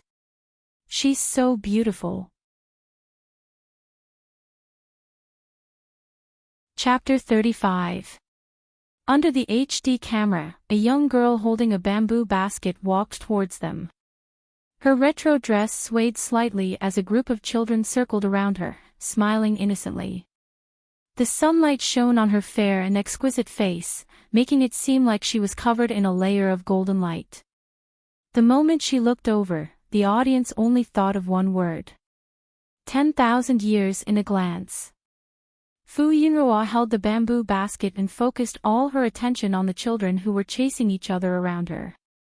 Looking at the carefree smiles of the children, she couldn't help but smile. Her smile was warm and pure. When she saw the children suddenly stop and look ahead, she also looked over. Not far away, Siyu and a familiar-looking male celebrity were standing together. The cameraman was also there, and it was obvious that they were filming a show. She stopped in her tracks. She didn't want to disturb them, so she didn't greet Siyu. Instead, she said to the children, "Let's walk around here." Wenwen saw that Siyu and the others were filming a live stream. She looked at her mother nervously and couldn't wait for her mother to leave. When she heard her speak, she hurriedly pulled on her skirt and walked around. Siyu saw Fu Yunhua and a group of children appear, and the camera was focused on them. She frowned and stood in front of the camera to block it. Then, she glanced at the cameraman indifferently. Wenwen had said that she wouldn't let her mother appear on camera. Siyu also didn't want Fu Yunhua to be attacked by Fang Shui's group of brainless fans. The cameraman reacted and hurriedly moved the camera away. The audience watching Siyu's live stream was mesmerized by the beautiful scene. Suddenly, the camera was blocked by a broad back. The audience sighed regretfully. Then, they all asked Siyu not to block the camera. They wanted to see the fairy. In the end, Siyu didn't block the camera. However, the fairy wasn't on the screen. "Cameraman, hurry up and film the fairy. I'll give you an extra drumstick." Boo-hoo, I haven't seen enough. It's too cruel. Luckily, I was rational enough to take a screenshot. Hand over the screenshot and we'll spare your life. No matter how much the audience screamed, the camera remained focused on Siyu and the scenery. Sisters, you can watch Wang Huaibei's live stream next door. It turned out that the cameraman had also noticed the appearance of a group of people and quickly moved the camera over. When the audience saw the eye-catching bullet screen, they remembered that Wang Huaibei was also present. They immediately swarmed over. The number of viewers on Cuyu's side dropped sharply, while Wang Huaibei's side rose sharply. Wang Huaibei also saw the girl walking over. She was wearing ordinary clothes that could not hide her outstanding appearance. In terms of appearance and temperament, she seemed to be above Feng Shui. There was astonishment in his eyes.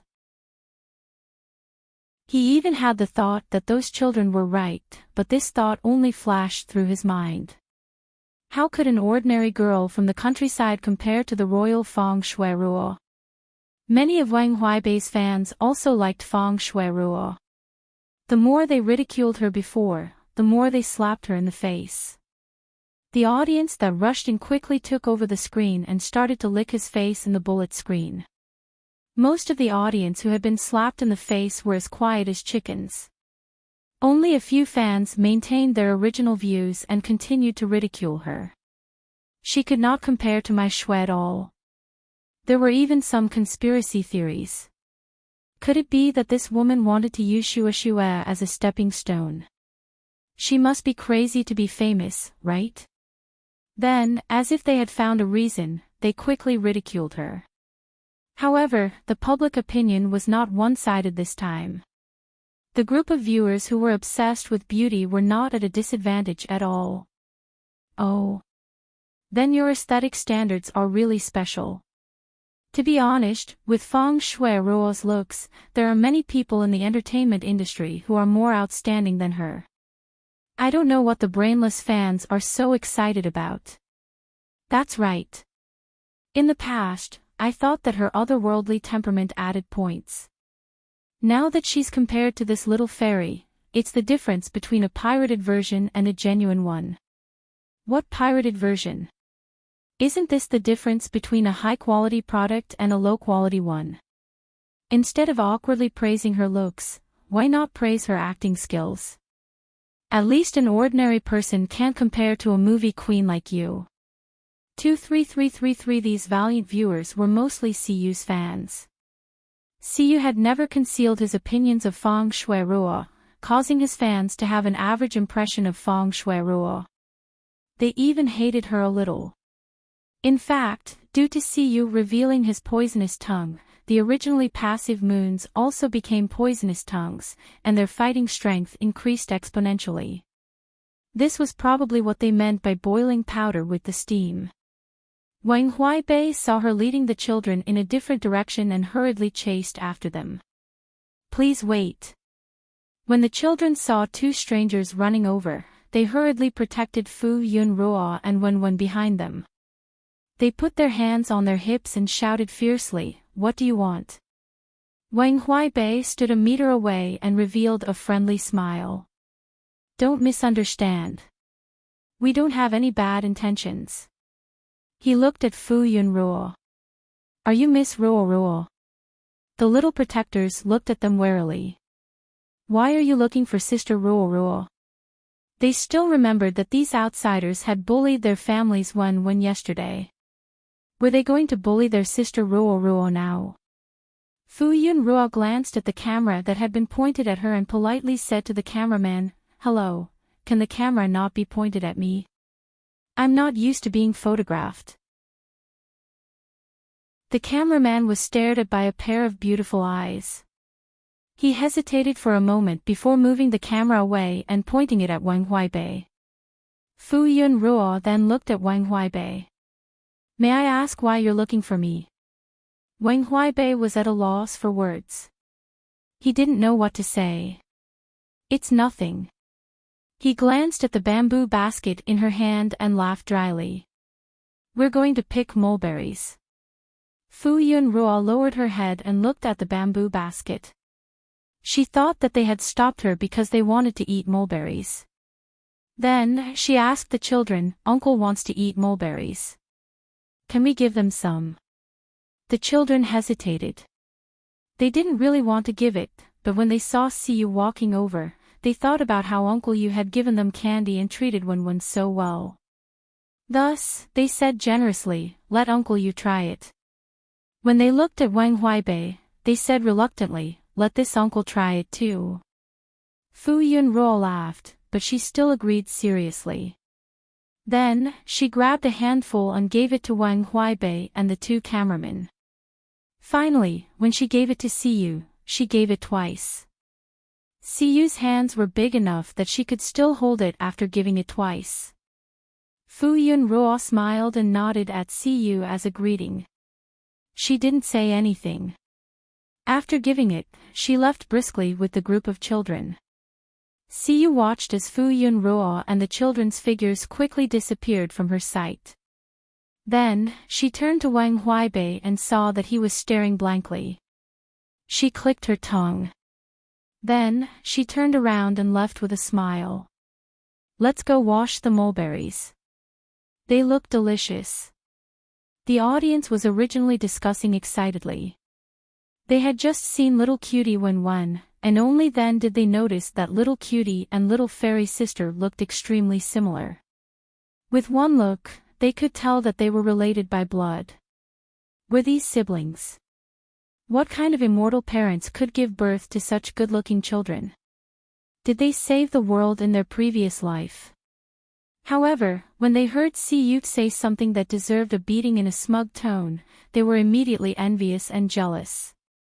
They also wanted their little sister to give them mulberries. Although Fu Yunruo only appeared on screen for a while, related topics quickly appeared on Weibo's forums. #Little Fairy, #, Immortal Siblings, #, Gorgeous Little Sister, #, Mulberry Lady, #. Such topics quickly appeared on the trending searches and their popularity soared. The hottest topic was a 10-second video recorded by a netizen. The side profile killer, the eyes killer. The fans who saw it quickly fell into a pit. Countless people fell into the video loop and couldn't get out. They ran to the production team and requested for little sister Xinyan to appear on screen. Fu Yunruo didn't know about the commotion on the internet. She brought the children home and took out the mulberries in the basket and the ones in the children's pockets. She washed them and placed them on a fruit plate. When they went to pick the mulberries, the children were mysterious. However, when they ate them, they were generous. They called the other children who usually played with them over and shared a few with each of them. The group of children ate until their mouths and tongues turned black. Then, they laughed and stuck out their tongues and made funny faces. Wen also ate until his mouth turned purple. However, he felt that it didn't look good. He quickly went over and asked Fu Yunruo to help wipe his mouth. Fu Yunruo didn't wipe it clean after wiping it, so she got some salt water for him to brush his teeth and rinse his mouth. Only then did the color disappear. After the children finished eating the fruit, they played hopscotch with Wen in the courtyard. Fu Yunruo also lined up to jump for a while under the children's invitation. Only when her phone rang did she quit. Fu Yunruo wiped her sweat and picked up the phone. "Hello, Tian, what's wrong?" Ruo, you're on the trending searches." Fu Yunruo was surprised for a moment. She thought that it might have been recorded when the production team was doing a live broadcast. However, she didn't know how she got on the trending searches. Her first reaction was, could it be that her identity had been dug out by the audience? Was she being attacked by the entire internet? Fu Yunruo thought of the book that described her in the past. The entire internet was filled with malicious words as if she was an unpardonable sinner. Her heart suddenly skipped a beat. Should we deal with it? Although we haven't dug out your identity on the platform for the time being, if you fall off the horse, we have to do some public relations in time. Tian Tian always remembered that Fu Yunruo didn't like to show her face. Although she could rely on her looks to become more popular, she preferred to rely on her skills. Tian Tian was now in charge of Fu Yunruo's studio. She was also paying attention to the movements on the internet. When she saw the trending searches, she didn't care at first. However, when she saw that Fu Yunruo was the main character in the video, she immediately called to ask. Why are you being photographed? It was an accident. I was accidentally photographed. Fu Yunruo heard Tiantian's relaxed tone. It seemed that the situation on the internet was not what she thought. She originally didn't want to go up and take a look. No one would come all the way here to do anything to her. She asked, is the internet good or bad? It's basically all positive. Tian Tian said, should we take this opportunity to announce your identity? Tian Tian saw Fu Yunruo's popularity on the internet.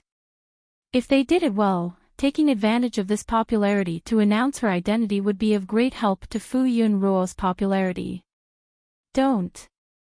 Fu Yunruo refused. It's good like this now. If possible, try to let the topic sink as soon as possible.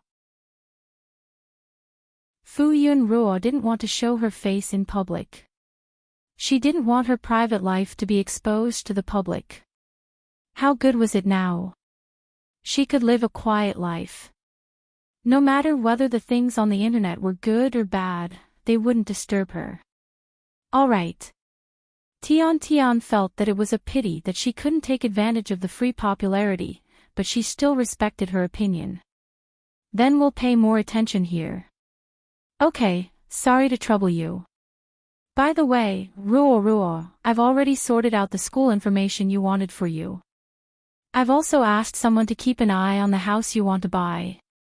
I'll inform you as soon as there's a house.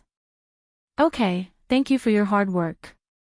Fu Yunruo thought that Wen was so smart that he could go to kindergarten in September. She originally wanted to let her child study here, but after thinking about it, she should start preparing for the future. Wen would study here until next year. He would only be 4 years old next year and would be in kindergarten in the capital. 1 year's time was enough for her to arrange everything in the capital. In the dead of night, she carefully thought about Aunt May's words. For herself and her child, she really couldn't continue to stay in this cave. It was time for her to go out. She just didn't know how to say it and persuade Uncle Gua to go with her. After hanging up the phone, Fu Yunruo remembered that Tian Tian said that it was a positive trending topic. She was quite curious and went to take a look. She browsed through the netizens' comments and trending topics and felt quite awkward. Although she had always felt that this face was very good, she felt that the netizens' praises were too exaggerated. There was actually a topic about Miss Mulberry. Could it be because she was holding a mulberry at that time? Fu Yunruo looked for a while. Other than licking her face, the netizens were asking about her identity. No one recognized her. She couldn't help but think that the netizens were really forgetful. She remembered that the original her had appeared on camera online and was even on the trending topic. However, the comments were all mocking and insulting. It was clearly the same face. Was there such a big difference? She used the webcam to look at herself in the mirror. The only difference was whether she put on makeup or not. Was there really no one who recognized her? She looked up the news in the past and found that she didn't know when, but all the news about her had disappeared on the internet. It was as if she had never existed. Fu Yunruo didn't know what to feel for a moment. However, she didn't immerse herself in this emotion for long. Wen ran over and hugged her leg. She looked up at her and asked with concern, "Mom, what's wrong?" Fu Yunruo put aside her thoughts and touched Wen's face. "Mom is fine." Then, she stood up and took Wen out to play with the children. When the guests were resting, Feng Shui Ruo naturally saw the trending topic. She also saw that the children were talking about Sister Ruo Ruo, who was prettier than her. She pinched her palm so hard that red marks appeared on her fingertips. She didn't know what was going on recently. Everything she did wasn't going well. It wasn't like this in the past. Ever since she participated in this show, she shouldn't have participated in this show. This show and the people here didn't match her horoscope. Feng Shui Ruo looked at the smiling woman on the phone and her eyes turned red with jealousy. She was just a village girl. How could she have a better temperament than the one she had raised for so many years? No, it must be the effect of the camera filter. How could she be better than her? This face really disgusted her.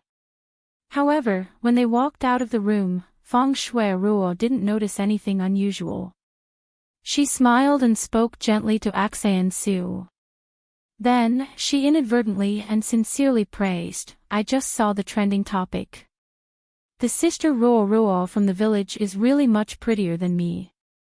Axan Su smiled foolishly and didn't say anything. He agreed with her in his heart, but it wasn't good to nod in front of the person involved. Feng Shui Ruo's smile didn't change. She pinched her palms again and said gently, "This is the sister of the child from yesterday, right? I was wrong about what happened yesterday. I thought about it carefully. I should formally apologize to the child's parents." Feng Shui Ruo lowered her eyes and bit her full lower lip. "You know them, right? Can you take me to see them?" Xan Su hesitated and thought about it. He felt that it was right. Sister Ruo Ruo was obviously very angry because of Wen Wen's injury. If Feng Shui apologized in person, Sister Ruo Ruo wouldn't be so angry. Okay. The two of them walked towards Shanghe village. However, before they reached Fu Yun Ruo's house, they met Siyu and Wang Huaibei's group. Siyu raised his eyebrows slightly when he saw them. "Brother Yu. Brother Huaibei." Xan Su was quite happy to see the two of them. Siyu said, "If I remember correctly, you guys should be doing a mission in Shihe village." Xan Su looked at Feng Shui Ruo and scratched the back of his head. "Brother, Sister Shui Ruo said that she wants to apologize to Sister Ruo Ruo in person." Feng Shui Ruo tucked her hair behind her ears and took a step forward. She looked at Siyu with her bright eyes and said, "I think that we should apologize to Wen Wen's parents." Siyu looked at her ambiguously and suddenly asked, "Did you see the trending searches online?" Feng Shui Ruo smiled faintly and said sincerely, "Yes. Wen Wen and his sister look very much alike. It's just as the internet says. They are a pair of immortal siblings." Siyu looked her up and down and smiled mockingly. "If I remember correctly, you came looking for me time and time again because you wanted to find your sister." When he said the last two words, there was an inexplicable meaning in his tone. The sister that she was so worried about was right in front of her, but she couldn't recognize her. Siyu had only interacted with her once. At that time, he hadn't been fully conscious. Even so, he had recognized her at first glance. How could this woman, who had said that she cared about her sister and had been with her for more than 10 years, not recognize her after watching the video? If she had anxiously come looking for her sister after watching the video, Siyu might have thought better of her. But in the end, Siyu looked at this hypocritical woman and felt that it was really laughable. He did laugh twice. He really didn't understand how such a stupid woman could be doing so well. Feng Shui Ruo didn't react immediately. 3 years ago, she had chased after Siyu and asked him about Fu Yun's whereabouts. Later, she had disappeared for too long and the family had deliberately downplayed her existence. Now, the outside world thought that she was the only daughter of the Fu family. Feng Shui Ruo hadn't thought of her for a long time. Siyu took the initiative to mention it to her. Feng Shui was stunned. Then, she said in surprise, "You really know about my sister? Where is she?" Siyu ignored her and looked at her coldly. "You are so hypocritical that it disgusts me." Then, he looked at Xian Su and said, "Let's go." Oh. Xian Su was confused, but he still followed Siyu. He didn't even have time to film the program. Wait. Feng Shui Ruo was about to chase after them when she suddenly thought of something and her face changed. Ruo. Fu Yun Ruo. Wang Huaibei didn't know what they were talking about. When he saw that Feng Shui Ruo's face was pale, he asked with concern, "Shui Ruo, what's wrong?" Feng Shui Ruo came back to her senses. Nothing. She still didn't look well. Let's go back. Okay. Wang Huaibei looked at her with concern. He wanted to ask more, but when he saw that she didn't want to talk, he didn't ask. Feng Shui Ruo went back to her room and locked herself in. She immediately turned on her phone and looked at the video. Fu Yun Ruo. It was her. It had only been 4 years. How did she change so much? How could she not recognize her? Her impression of the woman was that she had sharp eyes, a bad temper, and was full of thorns and aggressive. Because she didn't sleep well, her skin was in poor condition, and she always wore heavy makeup to hide her haggard appearance. This woman, on the other hand, had a completely different aura. She looked like a completely different person. Feng Shui Ruo suddenly remembered why she felt that the child looked so familiar that it made her hate him. Wasn't he a replica of Fu Yun Ruo when she was young? It seemed that when she first met her stepsister at such a young age, her eyes were filled with hatred and hostility when she looked at her and her mother. Feng Shui Ruo suddenly calmed down. She thought of something and her lips curled into a smile. Younger brother. No, this was a son, right? Xian Su followed Siyu back to the Mei family. He was still confused and kept thinking about the conversation between Siyu and Feng Shui Ruo. Older sister. Who were they talking about? Didn't the Fu family only have one young lady? Wasn't that the rumor in the industry? The Fu family had more than one young lady. The marriage between the Chang family and the Fu family was a match made in heaven. Feng Shui Ruo entered the entertainment industry because she didn't want to rely on her family's background, so she used her mother's surname. In fact, even if Feng Shui Ruo kept denying it, everyone in the industry knew that Feng Shui Ruo's backing was the Fu family and the Chang family. Otherwise, how could Feng Shui Ruo be so successful in the industry that even those who slept with her didn't dare to approach her? Why would they give her all the good resources?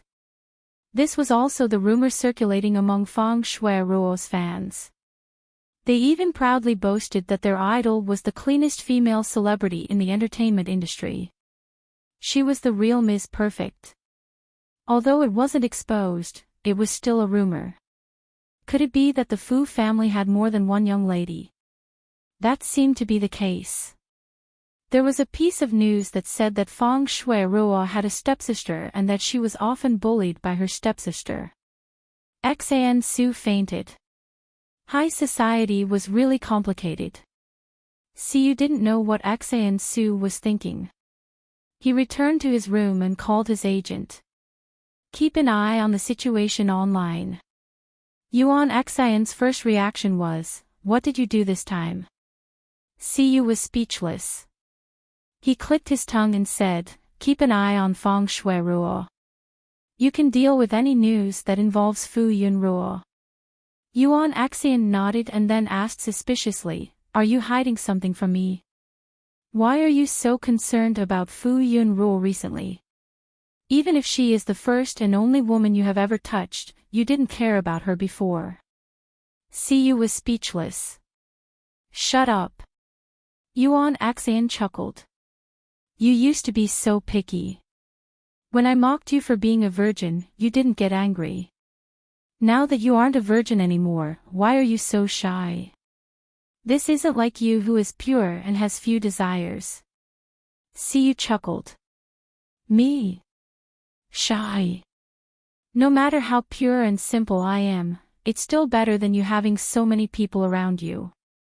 You're already so old, but you don't even have a child. Yuan Axan laughed. You speak as if you have a child.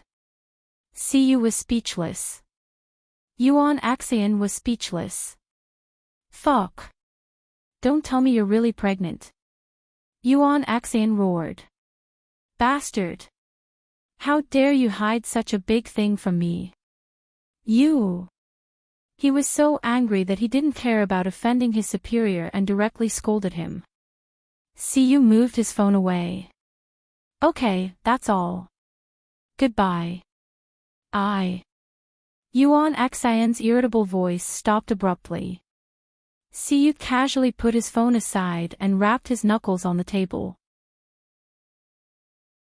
After solving these problems, Fu Yunruo wouldn't be cooped up here anymore, right? He had planned ahead. The filming would end in 10 days, so he had no reason to stay here for long. Furthermore, it wasn't realistic for him to stay here. In order to persuade her to leave with the child, other than persuading her with emotions and reasoning, the most direct way was to resolve her concerns. In the past, he had allowed that couple to jump around in front of him. Every time he wanted to do something to them, there would always be a voice in his heart that stopped him from doing so. His intuition had always been very accurate, so he had always allowed that lucky couple to make their presence known everywhere they went. Later on, he noticed that whenever someone tried to harm them, it would be a blessing in disguise for them, while the person who went against them would be extremely unlucky. But now, Siyu ignored his intuition and decided to completely resolve the problem. If they were unlucky, so be it.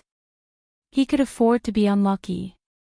His son was as silly as his mother and only knew how to be bullied. If he didn't get rid of them first, was he going to let them bully his son? Chapter 36. Fu Yun brought Wenwen back to the flower garden early the next morning. Uncle Guo saw that Wenwen's little hands were wrapped in gauze and his heart ached. He insisted on getting to the bottom of it. After Fu Yun explained, he aggressively went to find the production team to settle the score, but was stopped by Fu Yun. Even so, he still scolded for a while. If it weren't for the fact that he couldn't curse in front of children, he would have scolded even more fiercely. After Fu Yun comforted Uncle Guo, she started the live broadcast. After a day and 2 nights of publicity for the Heavenly Queen Lu Ji's MV, Lu Ji specially thanked Fu Yun during the press conference. She also benefited from it, so the popularity of the live broadcast increased a little. Although it wasn't obvious, in her studio's resume, she had worked with top people before. This benefit was long-term. Fu Yun didn't intend to tell her fans that the eldest's lotus petal orchid was showing signs of mutation. At first, she wasn't sure. After confirming it, she wanted to give them a surprise. However, there were many professional orchid artists among her fans. It didn't take long for them to realize it and asked excitedly on the screen. Since someone mentioned it, Fu Yun didn't hide it and confirmed the fans' guess. The fans were stunned. They had watched the 12 brothers grow up since they were seeds. The eldest had actually mutated. The eldest was indeed the eldest. For a moment, almost everyone's attention was on the eldest. They all wanted to see how the mutated lotus petal orchid would turn everyone upside down. Her private messages were even more lively. There were many orchid lovers among her fans, and there was no lack of rich people. Not long after she started raising the orchids, there were people who wanted to buy the orchids she raised, but she didn't sell them. Now, the price was high. Her orchids had become celebrity orchids. Each of them had many fans, especially the fans who came from her videos. Most of them were Lao Wu's fans. If these orchids were formed into a group, Lao Wu would temporarily be the center. Now, the taciturn eldest stood out and became the most eye-catching star with the most potential. In her private messages, most of them wanted to buy the lotus petal orchid. The price was high and not low. The highest price was 10 million yuan. It was enough to show the attraction of the mutated orchid to orchid lovers. No wonder Brother Qi had once lamented to her that professional farmers were either so poor that they had to eat dirt or so rich that they were overflowing with oil. She really experienced it today. Fu Yun politely rejected their requests to buy it. She was not short of money now, and she was even more reluctant to sell the orchids that she had spent so much effort to cultivate. After Fu Yunruo replied to some of her fans' inquiries, the person in charge of the Lawn E Association also came looking for her. This time, they wanted her to participate as a video guide for the publicity. The promotional video not only quoted her video, but also promoted Lawn Yi's history in the form of a blockbuster. The person in charge felt that Fu Yun's video production was very spiritual and wanted to ask her for guidance. If Fu Yun was interested, she would naturally agree. However, the headquarters of the Lawn E Association was in the imperial capital. It was not convenient for Fu Yun to attend the event at the moment. She planned to take the child to the capital at the end of July and August and return at the end of August. It would be just in time for kindergarten to start. When Fu Yun Ruo came out, Wen was sitting on a small stool. Uncle Guo was holding a cup of ice cream in one hand and a small wooden spoon in the other. He was feeding Wen the ice cream mouthful by mouthful. Wen narrowed her eyes as she ate. Her short legs were swinging happily. Fu Yun Ruo walked over and pulled a long face. Ahem. Wen immediately jumped down. Mommy. Uncle Guo put the ice cream behind him and tried his best to put on a dignified face. Is the live broadcast over? Fu Yun Ruo nodded. Then, she glanced at the old and young pair and reached out her hand. Give it to me. Wen touched her fingers. Mommy, I didn't eat much. Uncle Guo also said, yes, Wen is very obedient. He only ate half of it. I'll eat the other half. Okay, Fu Yun Ruo replied. Then she said, don't be greedy. You'll get a stomachache. She looked at Uncle Guo. Uncle Guo, you too. The old and young pair's spleen and stomach were not good. Although the weather was so hot that they wanted to eat cold food, they couldn't be greedy. Eating too much was not good for the body. After Fu Yun Ruo instructed the two of them, she went to do her work. Anyway, they were under her watch, so she wasn't afraid of them turning the tables. After Siyu finished broadcasting the morning program, she received news in the afternoon that the thing she wanted had been sent to town. She went out for a trip. In the end, the travel-worn manager, Yuan Axayan, came along with the car. He looked like he hadn't slept for a few days. There were big dark circles under his eyes. When he saw Siyu, it was as if he had seen his enemy. His eyes were about to pop out. Siyu scared. Why are you here? Yuan Axian sneered. Can I not come? If I don't come, will you go to heaven one day? Shocking. Best Actor C actually has an illegitimate child. What do you think of this title? The place where they were standing was empty. Other than their own people, anyone who came close would see them. Yuan Axian didn't have any scruples when he spoke. Nothing. Siyu didn't like these 3 words. She couldn't help but frown when she heard them. You clearly know that you are being watched and have information that can be used against you. Why didn't you discuss such a big matter with me? If I wasn't sharp, you wouldn't have told me, right? Siyu said, it's not too late to find out now. Besides, if she really wanted to hide it from him, she wouldn't have taken the initiative to give herself away. Yuan Axian looked around Siyu. Where's your son? Siyu frowned. They don't know yet. Yuan Axian was speechless. What kind of weird plot was this? What's the matter? Siyu didn't explain to him. Instead, she asked, is my face unrecognizable? Why can't I remember it? Yuan Axian looked at her handsome face. Maybe she didn't even look at you. Siyu was speechless. Yuan Axian thought about it and felt that it was impossible. Then, he found another reason. Maybe she's face blind.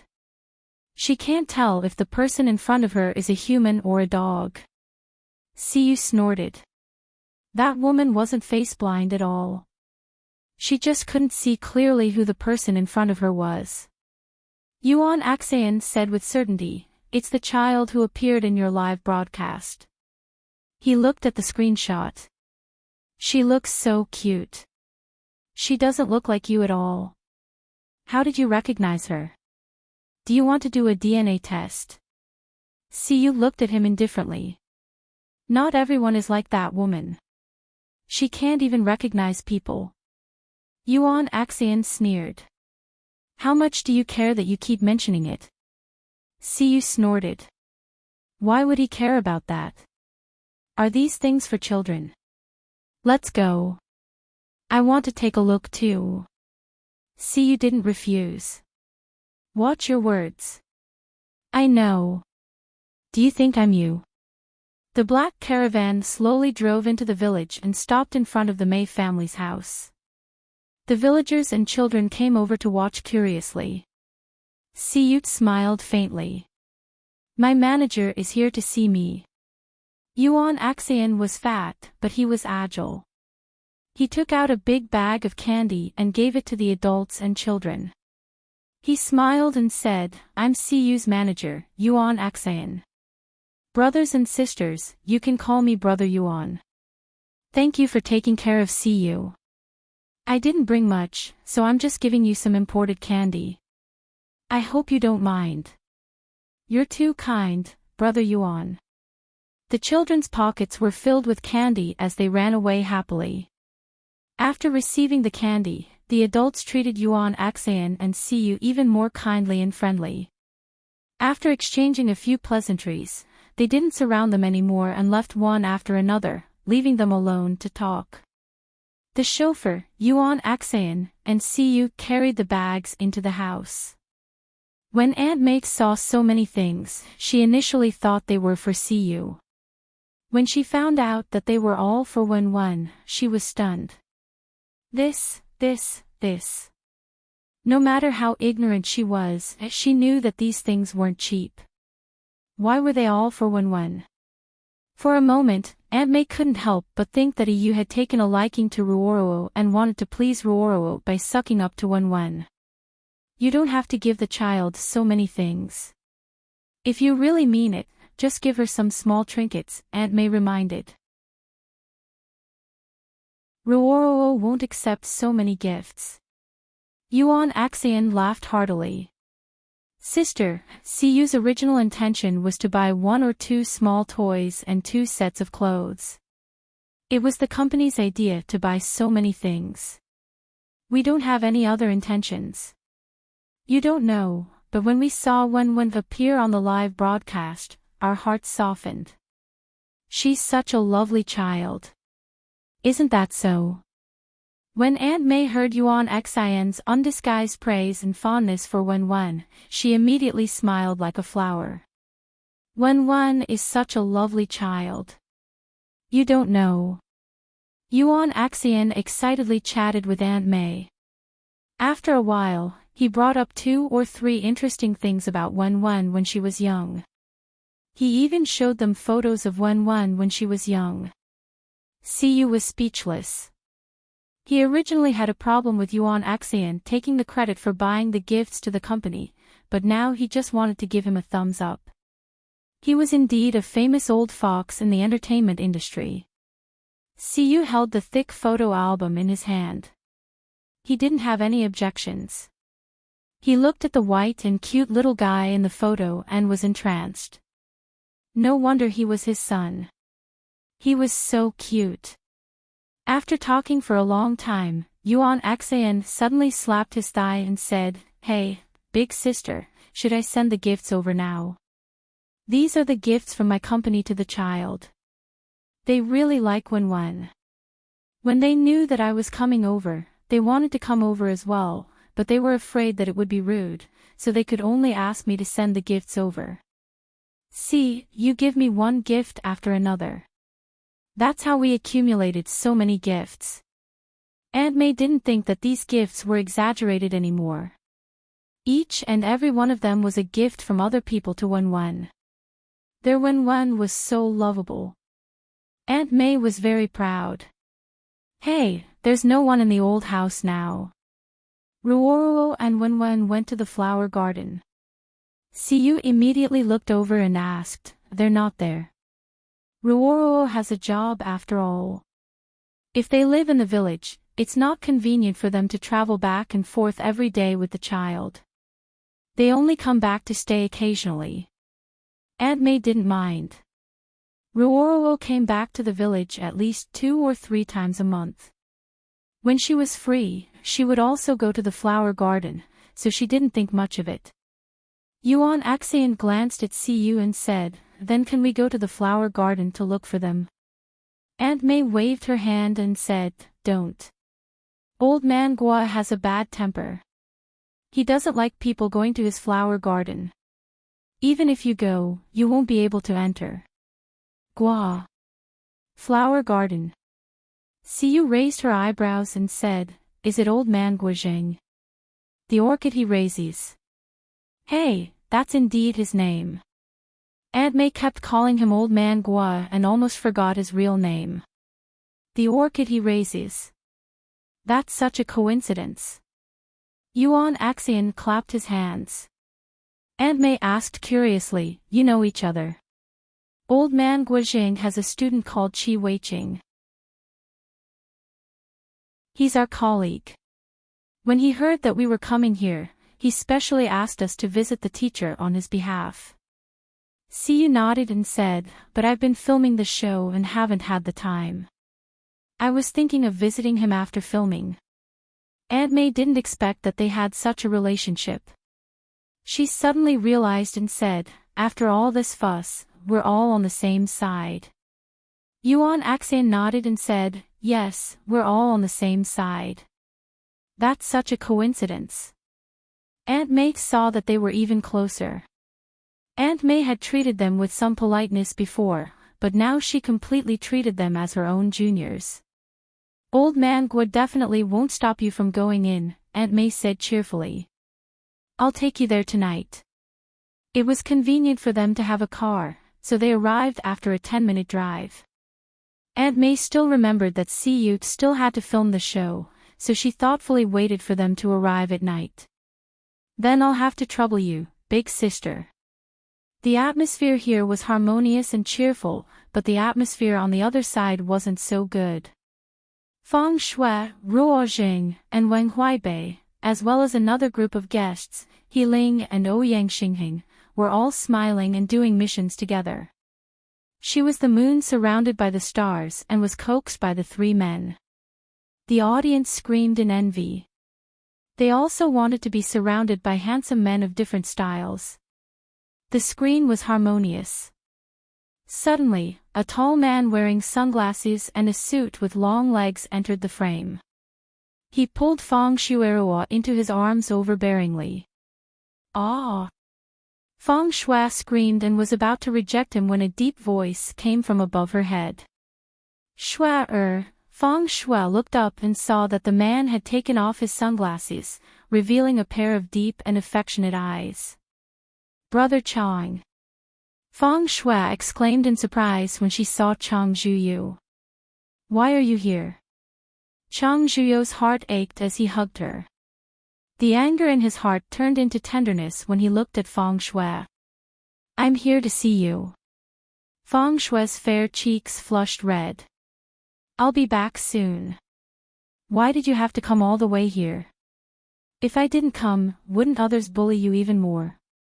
As he spoke, he narrowed his eyes and glanced coldly at the crew. Feng Shui lowered her head slightly, then looked up at Chang Zhuyu and smiled. Of course not. The crew takes good care of me. You. Chang Zhuyu sighed helplessly and looked at her gently. It's because you're too kind that you get bullied. Then he said domineeringly, that's all for today. We're not filming anymore. What are you talking about? Feng Shui frowned and looked at him. I'm filming. Okay. Chang Zhuyu immediately changed his words. I'll watch you from the side. Then he stepped aside, crossed his arms, and watched from the side. Feng Shui smiled apologetically at the crew and said, let's continue. The crew looked at each other and felt uncomfortable, especially when there was someone staring at them like a tiger watching its prey. The guests felt even more awkward. Even their movements and expressions stiffened. At this moment, the live broadcast room was filled with screams and screams. Everyone was shouting that this was a living, domineering CEO. So sweet. The cameraman understood the audience's feelings very well. From time to time, he would glance at Chang Zhuyu and Feng Shui. Occasionally, they would inadvertently look at each other and the audience would shout that they were full of dog food. When the show finally finished filming and the crew was about to leave, Chang Zhuyu called out coldly, wait. Director Peng wiped his sweat. Young Master Chang, what can I do for you? Chang Zhuyu said coldly, shouldn't the crew give me an explanation? This, Brother Chang. Feng Shui tugged at his sleeve and looked at him pleadingly. Chang Zhuyu looked at Feng Shui and sighed. In the end, he couldn't persuade Feng Shui. Get lost. He looked at Feng Shui affectionately. Feng Shui smiled at him and asked with concern, are you okay? I'm fine. You, on the other hand, have been wronged, Chang Zhuyu promised. Shui, don't worry. I will get justice for you. Feng Shui asked anxiously, don't tell me you. Chang Zhuyu said coldly, I won't let see you off. When he thought of what had happened to him, his face turned pale. When Chang Zhuyu saw that his woman was being bullied by Siyu, he immediately ordered his subordinates to teach Siyu a lesson. However, Apple Entertainment didn't give him any face. On the surface, they tried to shirk responsibility and protect Siyu. Chang Zhuyu had no choice but to look for Yuan Axian personally and give him a stern warning. Yuan Axian didn't buy it at all and looked at her as if she was slandering and making trouble for no reason. He said righteously, who doesn't know that our Siyu is the most gentle and polite to people, especially to women? He's the most respectful and considerate. How could he possibly insult and ridicule others without caring about their reputation? Live broadcast room. I don't see it in the live broadcast room. Yuan Axian lied through his teeth. Siyu's performance in the live broadcast room is obvious to all. You can't slander our Siyu just because she doesn't have a good temper.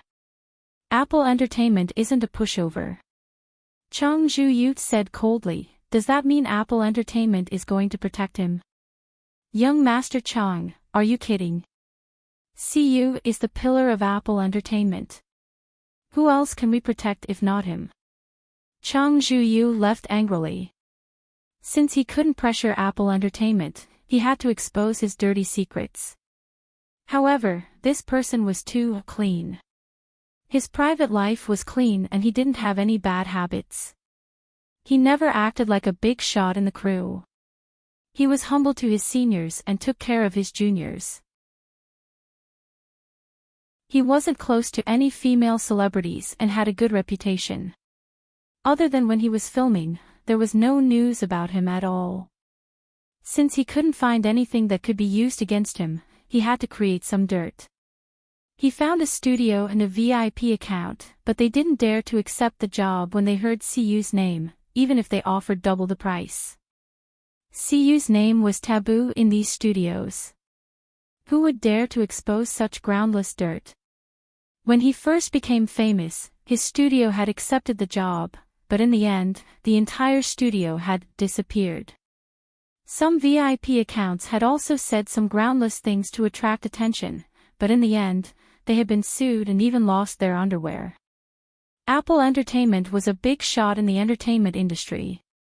If they wanted to protect someone, who would dare to offend them? As long as Apple Entertainment didn't give up on him, as long as he didn't make any mistakes, he would be able to stand tall in the entertainment industry. Chang Zhuyu was so angry that he almost vomited blood. He was the young master of the Chang family and the only heir. How could he not do something to a mere celebrity in the entertainment industry? He had simply used his own money to set up a studio and asked his assistant to form an army of trolls. However, he realized that he couldn't even post anything. How much did he have to pay to be restricted? Chang Zhuyu was so angry that he almost died. Of course, he wouldn't tell Feng Shui about these things. His Shui was kind-hearted and definitely wouldn't want him to do these things. Feng Shui looked at him worriedly. I'm fine. You don't have to, Shui, don't worry. I know what I'm doing. Then, he changed the topic. Bring me to see the naughty duckling you told me about. Okay, Siyu and the others had dinner at around 5:00. At 6:00, Aunt May said, let's go over now. Aunt May knew their schedule very well. At this time, they would have just finished dinner when they arrived. Xan Su's eyes lit up when he saw that they were about to go out. He asked, can I go? Next time, Siyu said. Aunt May comforted him. The place we are going to doesn't welcome too many people. You can go and take a look next time. She thought that since Xiao Su and Ruoro were very close, he wouldn't be rejected if he visited. Okay. Just as they were about to leave, someone shouted from outside, Aunt May, are you there? Yes, what's the matter? The old couple at the entrance of the village is quarreling again. Hurry up and go take a look. Right away. Aunt May looked at Siyu and Yuan Axan. Yuan Axan immediately said, Sister May, you go ahead. Siyu and I will follow the GPS. We can find the place. Aunt May was still worried, but the people outside were urging them. She gave them Fu Yun and Ruoro's phone number. If you can't find the way, call Ruoro. Okay. Aunt May left in a hurry. Xan Su couldn't care less about what they were going to do. He hurriedly followed Aunt May. He was more interested in the gossip in the village. It sounded like a fierce fight. He wanted to go and take a look.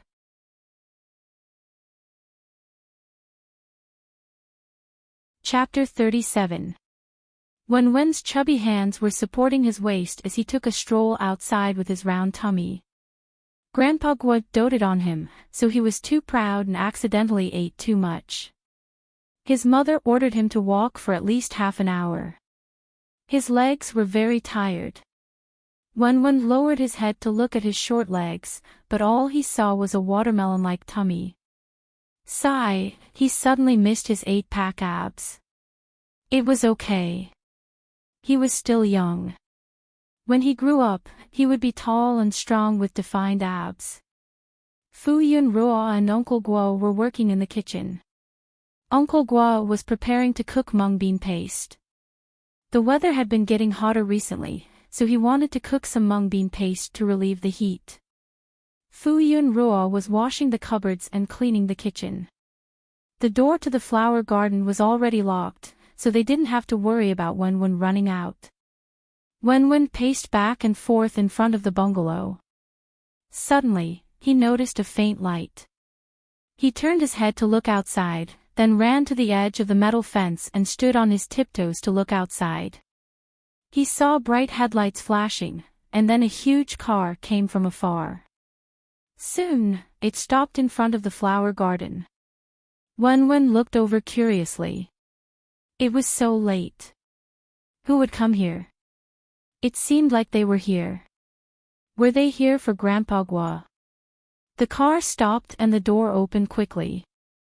Wen saw 3 people getting out of the car one after another. The bright lights shone on their faces. Wen recognized a particularly conspicuous tall man and shouted happily, "Uncle Yu." Siyu heard the childish voice and walked over to the barbed wire fence. He saw the little boy looking up at him with his big, sparkling eyes. His expression softened. Wen said softly, "Why are you here?" Siyu's lips curved, and his voice unconsciously became gentle. "I miss Wen." Wen laughed so hard that his teeth could be seen. He couldn't help but cover his face and peek at him through his fat fingers. Oh, his idols said that he missed him.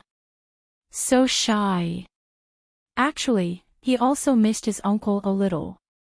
When Yuan Axayan saw Siyu squatting down and talking to the child, his line of sight happened to be blocked by Siyu. After knowing that this child was Siyu's son, his heart itched to meet him. He squeezed out a space with his fleshy body and pushed Siyu to the side. Then, he smiled like a wolf and said, "Hello, little girl. Your name is Wen, right? I'm your Uncle Yu's friend. Call me Uncle Yuan." Wen looked at Yuan Axayan in confusion. She recognized that he was the person who had left a deep impression on her. He remembered that this was Siyu's manager, and this manager was looking at him with an amiable expression. Wen. When Fu Yunruo heard the commotion outside, she walked out and shouted, "Mom!" Wen turned and ran over. She held her hand and said excitedly, "Mom, it's Uncle Yu. They're here." Wen pulled Fu Yunruo out and headed towards the direction of the metal gate. Wen pointed outside impatiently and said, "Uncle Yu." Fu Yun looked up and saw 3 people standing outside the door. One of them was someone she knew. She said in surprise, "Mr. Yu, why are you here?" Then, she looked at the 2 people standing beside Siyu. One of them was wearing sunglasses and looked tall and burly. He seemed to be a bodyguard. The other was a short and fat middle-aged man who looked approachable. "Who are these 2? "This is my manager, Yuan Axayan. This is my assistant, Xiao Wu." Siyu introduced them briefly and then said to Fu Yun, "Aren't you going to invite us in?" Fu Yun hesitated and said, "I'll ask Uncle Guo first." Although it was impolite not to open the door for guests, Fu Yun always knew that Uncle Guo didn't like outsiders coming to the flower garden. Now, there were 3 people who she wasn't familiar with. Fu Yun wasn't the owner of this place, so she couldn't make the decision. Siyu didn't say anything. Instead, Yuan Axayan said in a friendly manner, "It's only right. There were old people, young people, and weak people here. It was right to be vigilant and not open the door easily, especially at night. We're Qi Weiqing's colleagues. He knows that we're coming here and specially instructed us to visit his teacher, Old Master Gua, on his behalf. Could you please tell Old Master Gua?" Fu Yun immediately thought that Brother Qi was Apple Entertainment's manager, and Siyu was also a star of Apple Entertainment. Was it his manager and Qi Weiqing's colleagues? Thus, she said, "Please wait a moment." Fu Yun held Wen's hand and went back to the bungalow. Wen turned to look at them a few times, but didn't pester Fu Yun. If they insisted on coming in, Grandpa Guo would be unhappy. He only thought that if they couldn't come in, he would stand outside and talk to Uncle Yu. Uncle Guo asked, "What's the matter?" He also heard the commotion outside the door. Fu Yun said, "Brother Qi's colleagues said that they're here to visit you." Fu Yun simply repeated what they said. She didn't doubt the authenticity of these people. After all, Siyu was here, but whether they could come in or not still depended on Uncle Gua's approval. Uncle Gua immediately frowned. They were here to visit so late. He wasn't happy. But after all, they were his students' colleagues. He could give Qi Weiqing some face. But in front of Qi Weiqing's colleagues, he still had to give him some face so that he wouldn't have a hard time in the company. "Let them in," Uncle Gua said. Fu Yun responded, then turned and walked out. Wen was so happy that she skipped and ran in front of him. Fu Yun opened the door for them. "Sorry for making you wait." "See you," Yuan Axayan and the other two immediately walked in with big and small bags. Fu Yun thought that these were things that Qi Weiqing asked his colleagues to bring to Uncle Gua. She didn't say anything and even took the initiative to help. But they didn't ask her to help. The group of people walked into the bungalow. Uncle Gua saw them and didn't know any of them. Only the rascal looked familiar. "See," said humbly, "Teacher Gua." Uncle Gua snorted and still kept a straight face. Yuan Axayan went forward to introduce himself again and brought Qi Weiqing's instructions. Then, he took out a bunch of nutritional products. "Ah, Qing asked us to bring these to you. Please accept them." Uncle Gua said unhappily, "I don't need these things. Take them back." He didn't even look at them. He didn't like the messy things outside. Yuan Axayan smiled. "These are Ah Cheng's kind intentions. He's not here, so we can't make decisions for him. Our mission is to bring these things to you. Don't make things difficult for us." Fu Yun poured tea for them. Seeing Uncle Gua's duplicitous look, she advised, "Uncle Gua, these are Brother Qi's kind intentions. If you don't accept them, they won't be able to explain to Brother Qi." Uncle Gua snorted and didn't say anything else. However, Fu Yun didn't expect that this matter was related to her. Yuan Axayan happily brought a bunch of things to Fu Yun. "These are from Ah Ching and our company staff. They are for Wen. Please accept them." Fu Yun Ruo was extremely surprised. There was actually Wen's share. She repeatedly refused. No need. How can I let you spend money? Thank you for your kindness." Fu Yun could tell that these things weren't cheap just by looking at the packaging. How could she accept such expensive gifts? And there were so many of them. Fu Yingruo still wanted to refuse, but Uncle Gua said, "Accept them. These are the kids' kind intentions." Uncle Gua thought that Qi Weiqing had bought these things for Wen. He saw Wen as his own grandson, so it was natural for his student to treat Wen well. At most, he would give him a pot of valuable orchids. He wouldn't let Qi Weiqing suffer a loss. Fu Yun said awkwardly, "It's too expensive." Wen stood in front of Siyu, looked up and asked, "Uncle you know Uncle Qing too?" Although Wen had a lot of opinions about Qi Weiqing in the beginning, he later found out that he wasn't his stepfather. In the end, he also found out that his mother didn't abandon him. Wen's grudge against Qi Weiqing disappeared. He even felt embarrassed for his hostility towards Qi Weiqing. After that, he became much closer to Qi Weiqing. Siyu responded. He was unhappy that Yuan Axayan said that these things were bought by Qi Weiqing. He was clearly the one who bought them, but he knew in his heart that if Fu Yun and the others knew that he had asked someone to bring these things over, they would definitely not accept them. After all, in her eyes, they were just friends who had known each other for a few days. He never thought that there would be a day when he had to rely on his relationship with Qi Weiqing. He felt even more unhappy. However, with Wen's soft and small body in his arms, his mood instantly brightened. Wen sat on Siyu's arm and curiously looked at Yuan Axayan a few more times. The Yuan Axayan in his memory was more than 20 years in the future.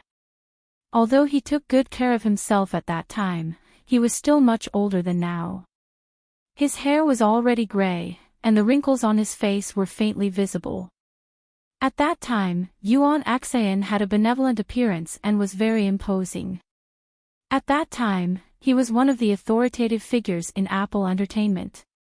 Siyu lowered his head and saw Wenwen's bulging stomach.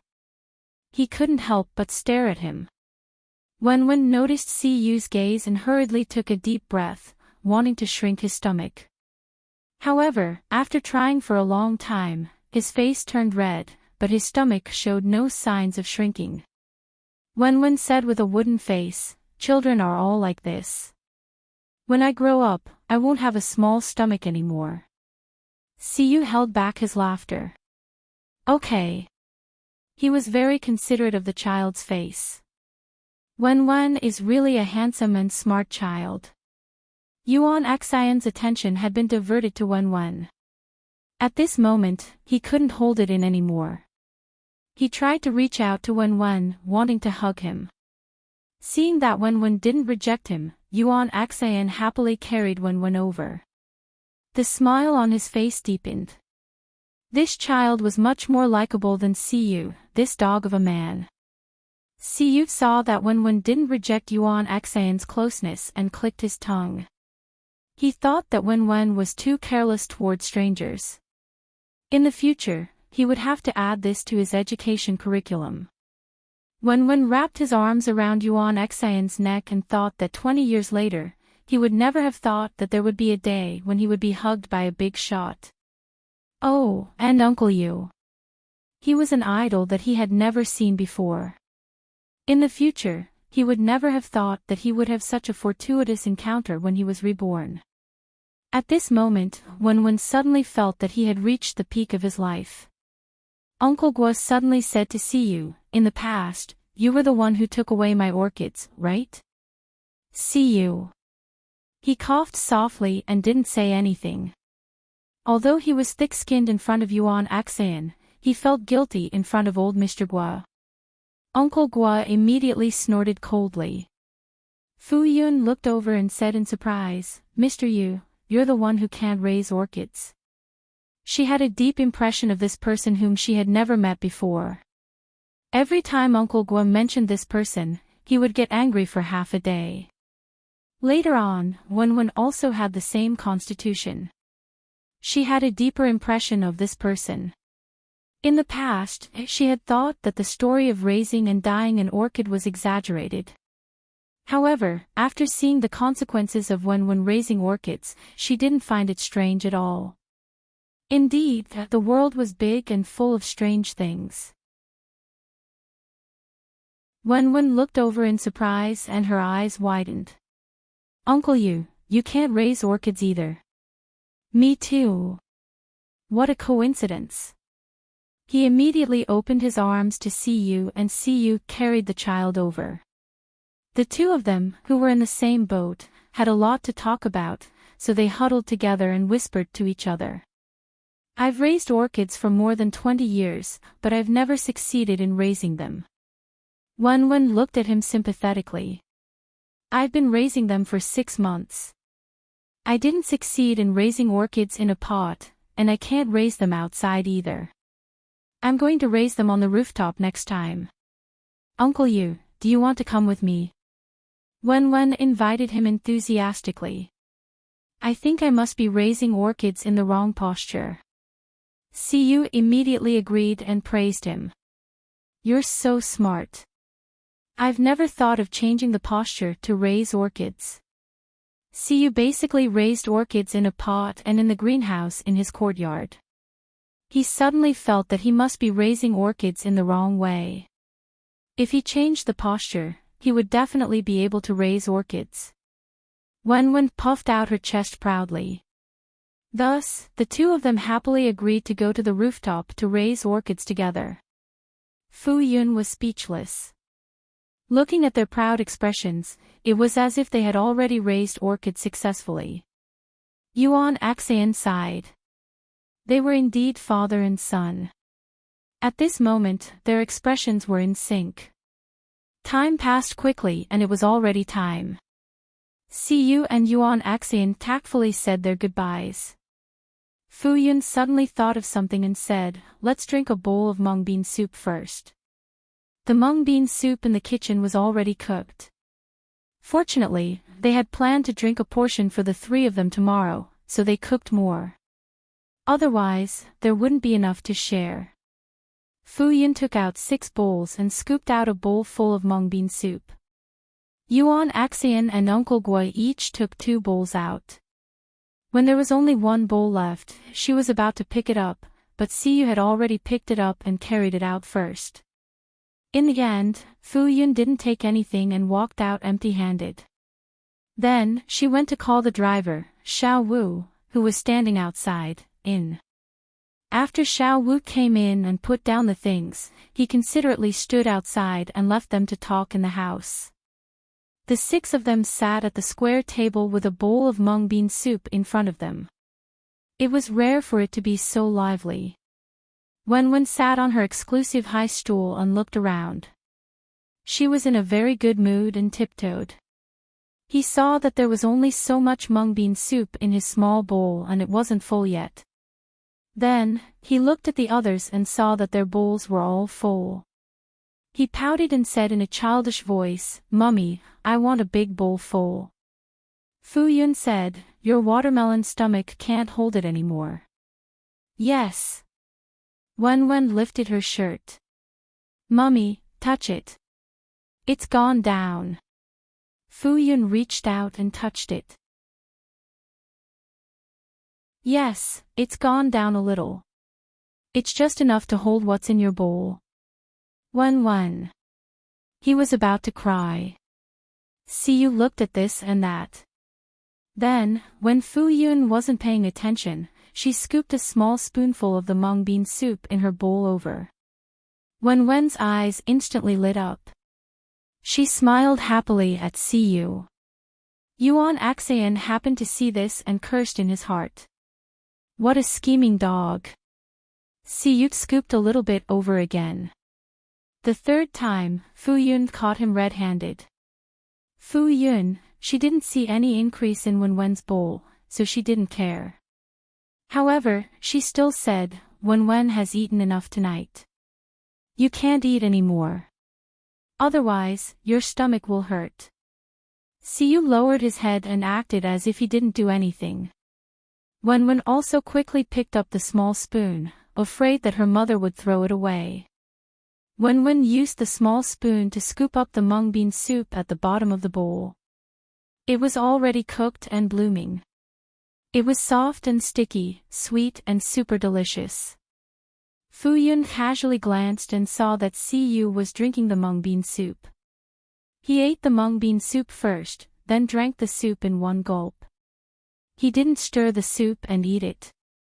She looked at Wen and then looked at Siyu. She thought to herself, no wonder this little guy liked Siyu so much. Their little habits were similar and their temperaments were congenial. After drinking the mung bean soup, Siyu and the rest left. When they walked out, Siyu saw that there were so many orchids outside and was a little envious. However, on second thought, he was also someone who had orchids. Soon, he would be planting flowers with Wen. Siyu suddenly felt that these flowers were no longer attractive to him. These 2 days, he had been so occupied by Wen's matter that he didn't even think of watching the live broadcast and seeing his son with orchids. He secretly made up his mind to watch the live broadcast tomorrow. The car drove away from the entrance of the flower garden. In the car, Yuan Axian said to Siyu, "I finally know why you didn't have any doubts at all." Siyu raised his eyebrows. "Other than looking different from you, Wen's actions are 100% similar to yours." Siyu felt proud when he heard this. How could his son not look like him? "I'm 100% sure that he's your son now." Yuan Axian clicked his tongue and sighed. "How did you not inherit all the good from your son?" Siyu sneered, "What's wrong with me? I obviously inherited all the bad from that woman." Ha! Who would believe that? Although there were many similarities, this kid was 100 times more likable than his father. "Oh yes, there's something I need to remind you of," Yuan Xan said. "Young Master Chang is here too." Siyu looked over. "Him?" "Yes, that's him. He's Fu Yunruo's ex-fiancé." Siyu snorted. Fu Yunruo had bad taste. How could she fall for a crazy man like Chang Zhuyu? She was already so old, yet she still acted like the domineering male leads in idol dramas. However, she was so domineering that it made people speechless and amused. Or did she like this style? Siyu thought, what kind of weird taste was this? It's good that he's here. We can settle this once and for all, Siyu said. Feng Shui Ruo hasn't done anything stupid, right? Not yet. Don't worry, I'll keep an eye on him. How could this woman sit still? Or was she up to no good? However, with Yuan Xan watching over him, Siyu was very relieved and did not mention this matter again. Even if it was just for Wenwen's sake, Yuan Xan would not let Fu Yunruo get hurt. The car first sent Siyu back to Mei's house, then drove to town. Yuan Xan and the driver booked 2 rooms in a hotel in town and stayed there temporarily. However, Yuan Xan thought that town was too far away from the village and it would not be convenient to travel back and forth. He had to keep an eye on the production crew and keep in touch with Wenwen. When the time came, he would see if he could rent a villager's house. Yuan Xan decided to discuss this with Sister Mei tomorrow.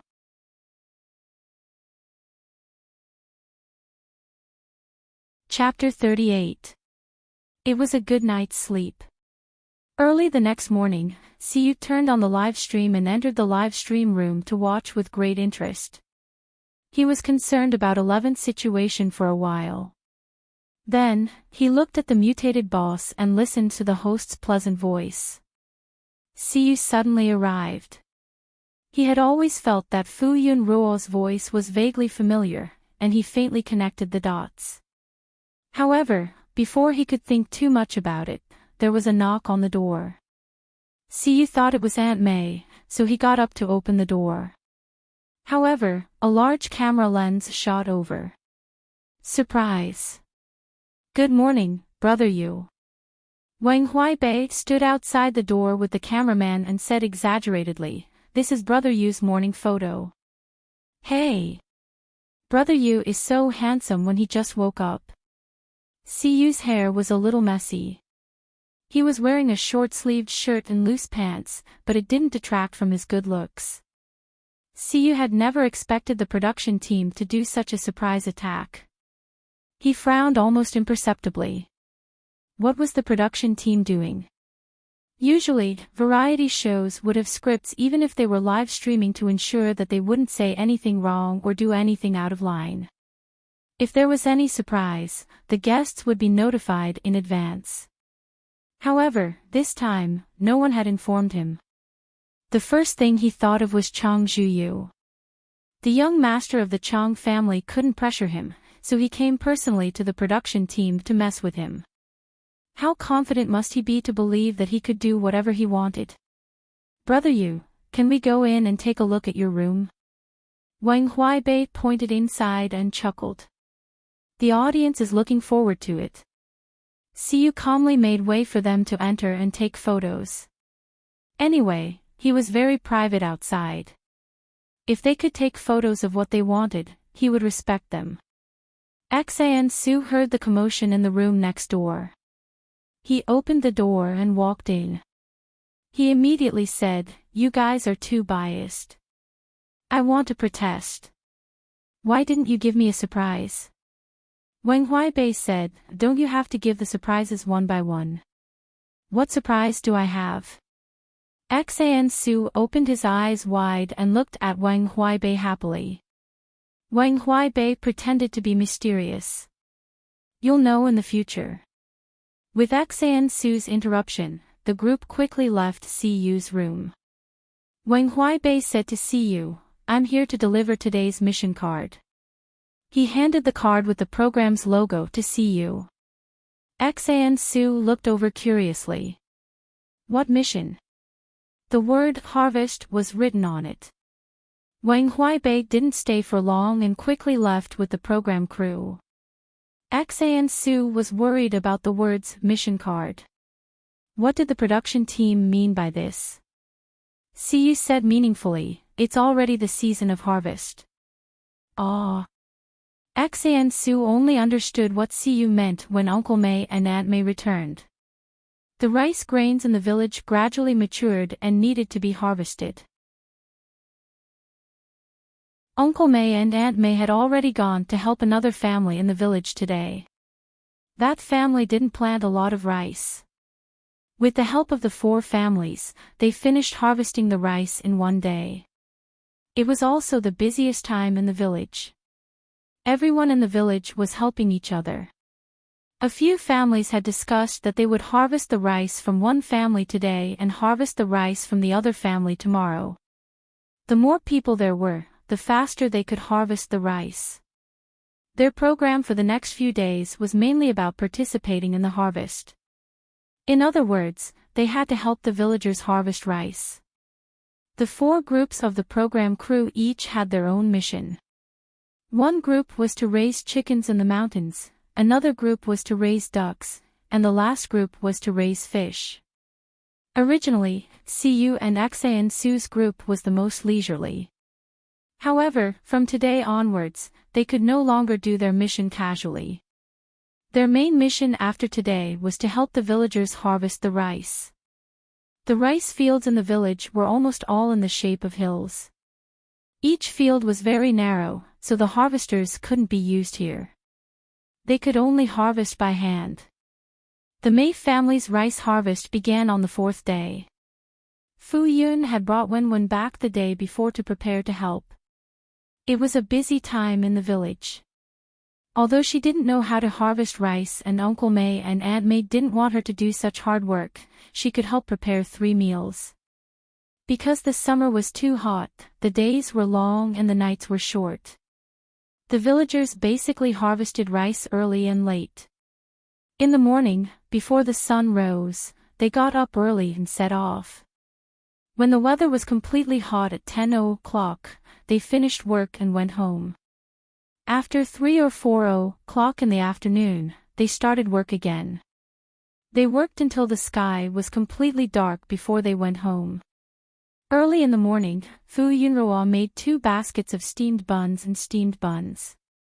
At 8 o'clock, with the help of another woman in the village who was 5 months pregnant, she put everyone's breakfast and tea into the cart and pushed it to the fields. It was Wenwen's first time participating in such a big event.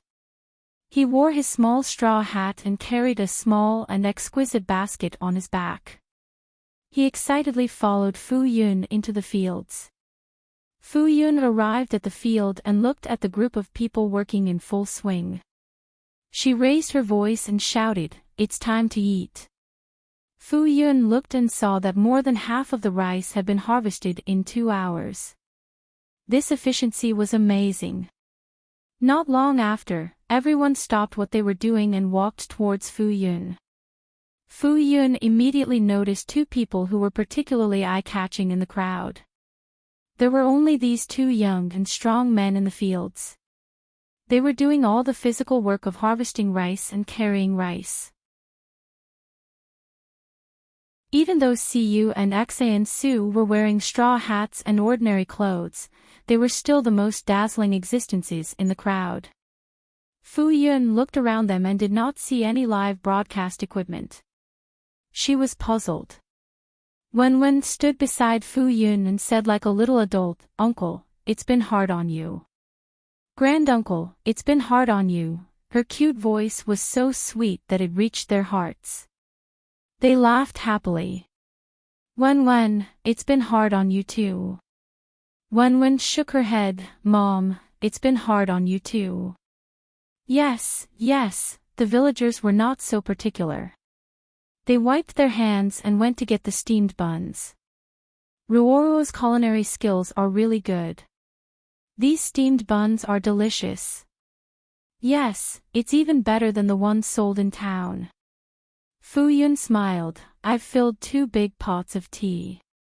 If you need it, come and fill them up. Working on such a hot day would consume the most tea. Okay. Xan Su stood beside Fu Yun and ate without caring about his image. After a few days of being exposed to the sun, his image of a handsome young man had long collapsed. He had turned into a handsome man with wheat-colored skin. Fu Yun poured him a cup of water with a clean cup and asked, "Are you still broadcasting the program?" It was really hard work. Fu Yun sympathized with them. It was probably the first time they had done such hard farm work in their lives. Xan Su waved his hand. It's been stopped for a long time. It was only filmed a day or 2 ago. Originally, this was no longer part of the program. Then what about you? Brother Yu and I are here to help. Xan Su grinned. His neat set of white teeth was especially eye-catching against his tan skin. Brother Yu felt that they had disturbed the Mei family for a long time. Now that their family was so busy, he would feel bad if he did not help, so he took the initiative to help. Anyway, they had already learned how to do farm work for 2 or 3 days. It would not delay anything if they worked for another 2 days. So when Brother Yu mentioned it, Xan Su immediately agreed. Fu Yun was immediately full of admiration. Not long after, Siyu walked over. He looked at Fu Yun and touched Wenwen's little straw hat. Uncle Yu. Wenwen shouted happily. Her eyes were sparkling. You've worked hard. It's not hard. Siyu's lips curled into a smile. Fu Yun hurriedly poured him some water and asked him to take the steamed buns that she had specially set aside. Siyu's skin did not obviously darken. Perhaps it was because he was not fair-skinned, so it was not particularly conspicuous. He was wearing a short-sleeved shirt and trousers. The moment he approached her and reached out to take the steamed buns, a vigorous heat attacked her. Fu Yun instantly felt the temperature rise. She could not help but take a few more glances. Siyu had a towel around his neck. Sweat kept flowing down his face. He was dressed very simply. Fu Yun felt even more amiable. She did not expect the great best actor to be so casual. Siyu drank a full cup of water first before starting to eat the steamed buns. Young man, not bad. You're young and strong. The villagers were very friendly towards Siyu and Xan Su. They spoke much more casually. Xan Su looked at Siyu's firm muscles and was extremely envious. He actually had those too, but compared to Siyu, he was instantly weak. Seeing that they were eating happily, he was even happier. The villagers' tanned faces smiled honestly. This year's harvest is good. The smiles on Uncle May and Aunt May's faces did not fade. Yes, we'll plant another batch in the second half of the year. We won't have to worry about our lives anymore. They chatted and ate breakfast quickly. Soon, they were full and continued to harvest rice. Siyu was left for last. At this time, he slowed down his eating speed and chatted with Wenwen. Fu Yun looked at the breakfast she brought. She brought a lot of food, but she was almost finished. There were only 3 steamed buns left. Fu Yun looked at Siyu, who was still eating with relish. If she did not count wrongly, he seemed to have eaten 5 steamed buns. Siyu finished the last bite and picked up another steamed bun. Wenwen watched from the side. Although he was full, he wanted to eat again when he saw Uncle Yu eating so happily. Siyu saw Wenwen's thoughts and tore off a small piece to feed him. Wenwen narrowed his eyes and ate with relish. It was sweet. Siyu looked as if he was ready to eat the rest of the steamed buns. Fu Yun watched as he finished eating. She thought to herself, is his appetite so big? Hence, she asked worriedly, Mr. Yu, are you full? I'm full. Siyu stood up and drank half a cup of water again. Then, he patted Wenwen's head and said to Fu Yun, I'm going to work. Fu Yun was not in a hurry to leave. After she packed her things, she immediately went to help Siyu and the others harvest rice. Wenwen also played, and went to work. He followed the older children to harvest rice in the fields. Rice would sometimes fall from the harvested areas in the fields. The children's fun was to harvest rice in the fields after the harvest. Of course, the adults did not have any other requirements for the children. They picked up the rice and played with it. Wenwen was very happy with this task. After filling the small basket, he happily ran to Fu Yun and Siyu to show it to them. After receiving praise, he proudly handed the rice to them and continued to harvest rice. When it was 10 o'clock, everyone went back together. Uncle May and Aunt May's family had a lot of rice. It took them 3 days to harvest all the rice. Fu Yun made a big pot of mung bean soup every day. She drank it at noon and at night. In the morning, she went to deliver breakfast and help out. After the rice was harvested, it was not finished. They still had to dry the rice. Because there was a lot of rice, they transported a few big bags to the old house to dry on the ground. The children at home also had a task. They had to be at home from time to dry the rice. They also had to pay attention to the changes in the weather. The weather in summer was changeable. 1 minute, the sun might be high in the sky, but not long after, dark clouds would press down. If they did not pay attention, they might not be able to harvest in time. The rice at the old house had been exposed to the sun for 2 days. It seemed that they would be able to harvest soon. Fu Yun was making pastries in the kitchen. Recently, everyone was busy and tired. Fu Yun wanted to make some delicious food to reward them. She learned a lot of skills from the internet and could already skillfully pinch pastries in the shape of small animals. Wenwen was playing under the shade of a tree. Suddenly, he pricked up his ears and heard someone shouting outside. Wenwen looked up. The blue sky and white clouds had unknowingly been replaced by dark clouds. He immediately ran into the house with his short legs. Mom, it's going to rain. When Fu Yun heard this, she quickly walked out and looked at the sky. It seemed like it was going to rain. The villagers outside reminded them that it was going to rain very clearly. She quickly went to harvest the rice. Wenwen also took his small broom and helped to clean the rice. Not long after, the courtyard door was suddenly pushed open. Siyu walked in. He looked into the courtyard and immediately took over the work from Fu Yun. Fu Yun wiped her sweat. She did not have time to say anything. She quickly took a basket and a bag and hurriedly packed the rice. The heavy rain came quickly and quickly.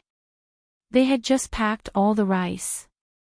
There were still 3.5 bags of rice that they had not carried back to the house when bean-sized raindrops started to fall. Fu Yun was anxious. She quickly carried the half bag of rice with both hands and quickly walked towards the house. She walked too quickly and did not look at where she was going. She tripped on a protruding ground and instantly lost her balance and fell forward. Fortunately, she was caught at the crucial moment. Fu Yun did not fall down in a sorry state. Before she could react, her hand loosened and the heavy bag was taken away. When Fu Yun looked up, Siyu had already walked into the house with a bag of rice in each hand.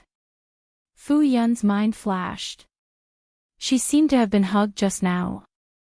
And, it couldn't be that she was hugged, right? Siyu was trying to pull her up. If it wasn't for his help, she would have fallen. Wenwen ran out of the house and asked with concern, Mom, are you all right? He saw the scene just now and was very worried. I'm fine. Fu Yun saw that there was nothing to bring in from outside. She hurriedly held Wen Wen's hand and entered the house. At this time, it was already raining heavily. The sound of rain hitting the tiles could be heard clearly in the house. Fu Yun Ruo liked to hear this kind of voice. It gave her a feeling of peace and tranquility. Luckily, you came over to help. Fu Yun Ruo saw that Siyu was sweating and handed him a tissue to wipe his face as she spoke. If not for Siyu's help, she and Wen Wen would not have been able to collect the rice in time.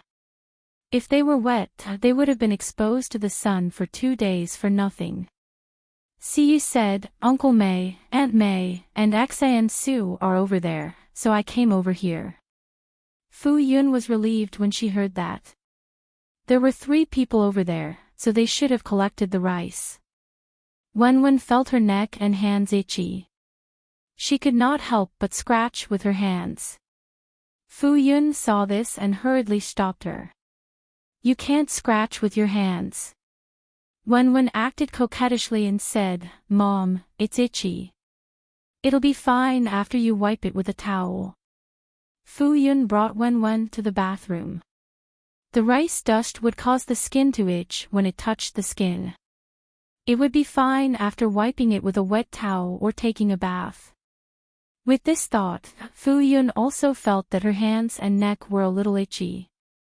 The bathroom was in the kitchen. Fu Yun brought Wen Wen in and wanted to help him wipe his body. Wen Wen saw his small bathtub and said coquettishly, Mom, I want to take a bath. Fu Yun said, You can just take a bath. Why do you need to take a bath? No. Mom, Fu Yun could not stand Wen Wen's pestering. In the end, she filled the bathtub with hot water and mixed it with cold water. Siyu, who had walked over, took the bathtub from her hands and said, Let me do it. Fu Yun looked at Siyu and saw that Wen Wen was already circling around him. She could only say, Then I'll have to trouble you. She hesitated for a moment and continued, If you don't mind, you can also use Wen Wen's towel to wipe yourself. Fu Yun knew how uncomfortable it was when the rice dust touched the skin. Siyu responded. Fu Yun saw that the 2 of them were getting along well, so she did not bother about them and continued to make pastries in the kitchen. Not long after, Fu Yun heard the noise they were making. It was very clear through the wall. Wen Wen's laughter did not stop. Occasionally, she could hear Siyu's low laughter. She did not know what they were laughing about. With this thought, Fu Yun's lips curled up into a smile. Wen Wen and Siyu fooled around in the bathroom for a long time before they came out. Wen Wen's little face was red. He sat on Siyu's neck and supported his head with his 2 chubby little hands. Wen Wen laughed and said, I'm going to hit the ceiling. He was so tall. If it were not for the old house's high structure, he would definitely hit the ceiling. However, although he could not hit the ceiling, he could hit the top of the door. Siyu brought Wen Wen around the old house. Their speed was sometimes fast and sometimes slow.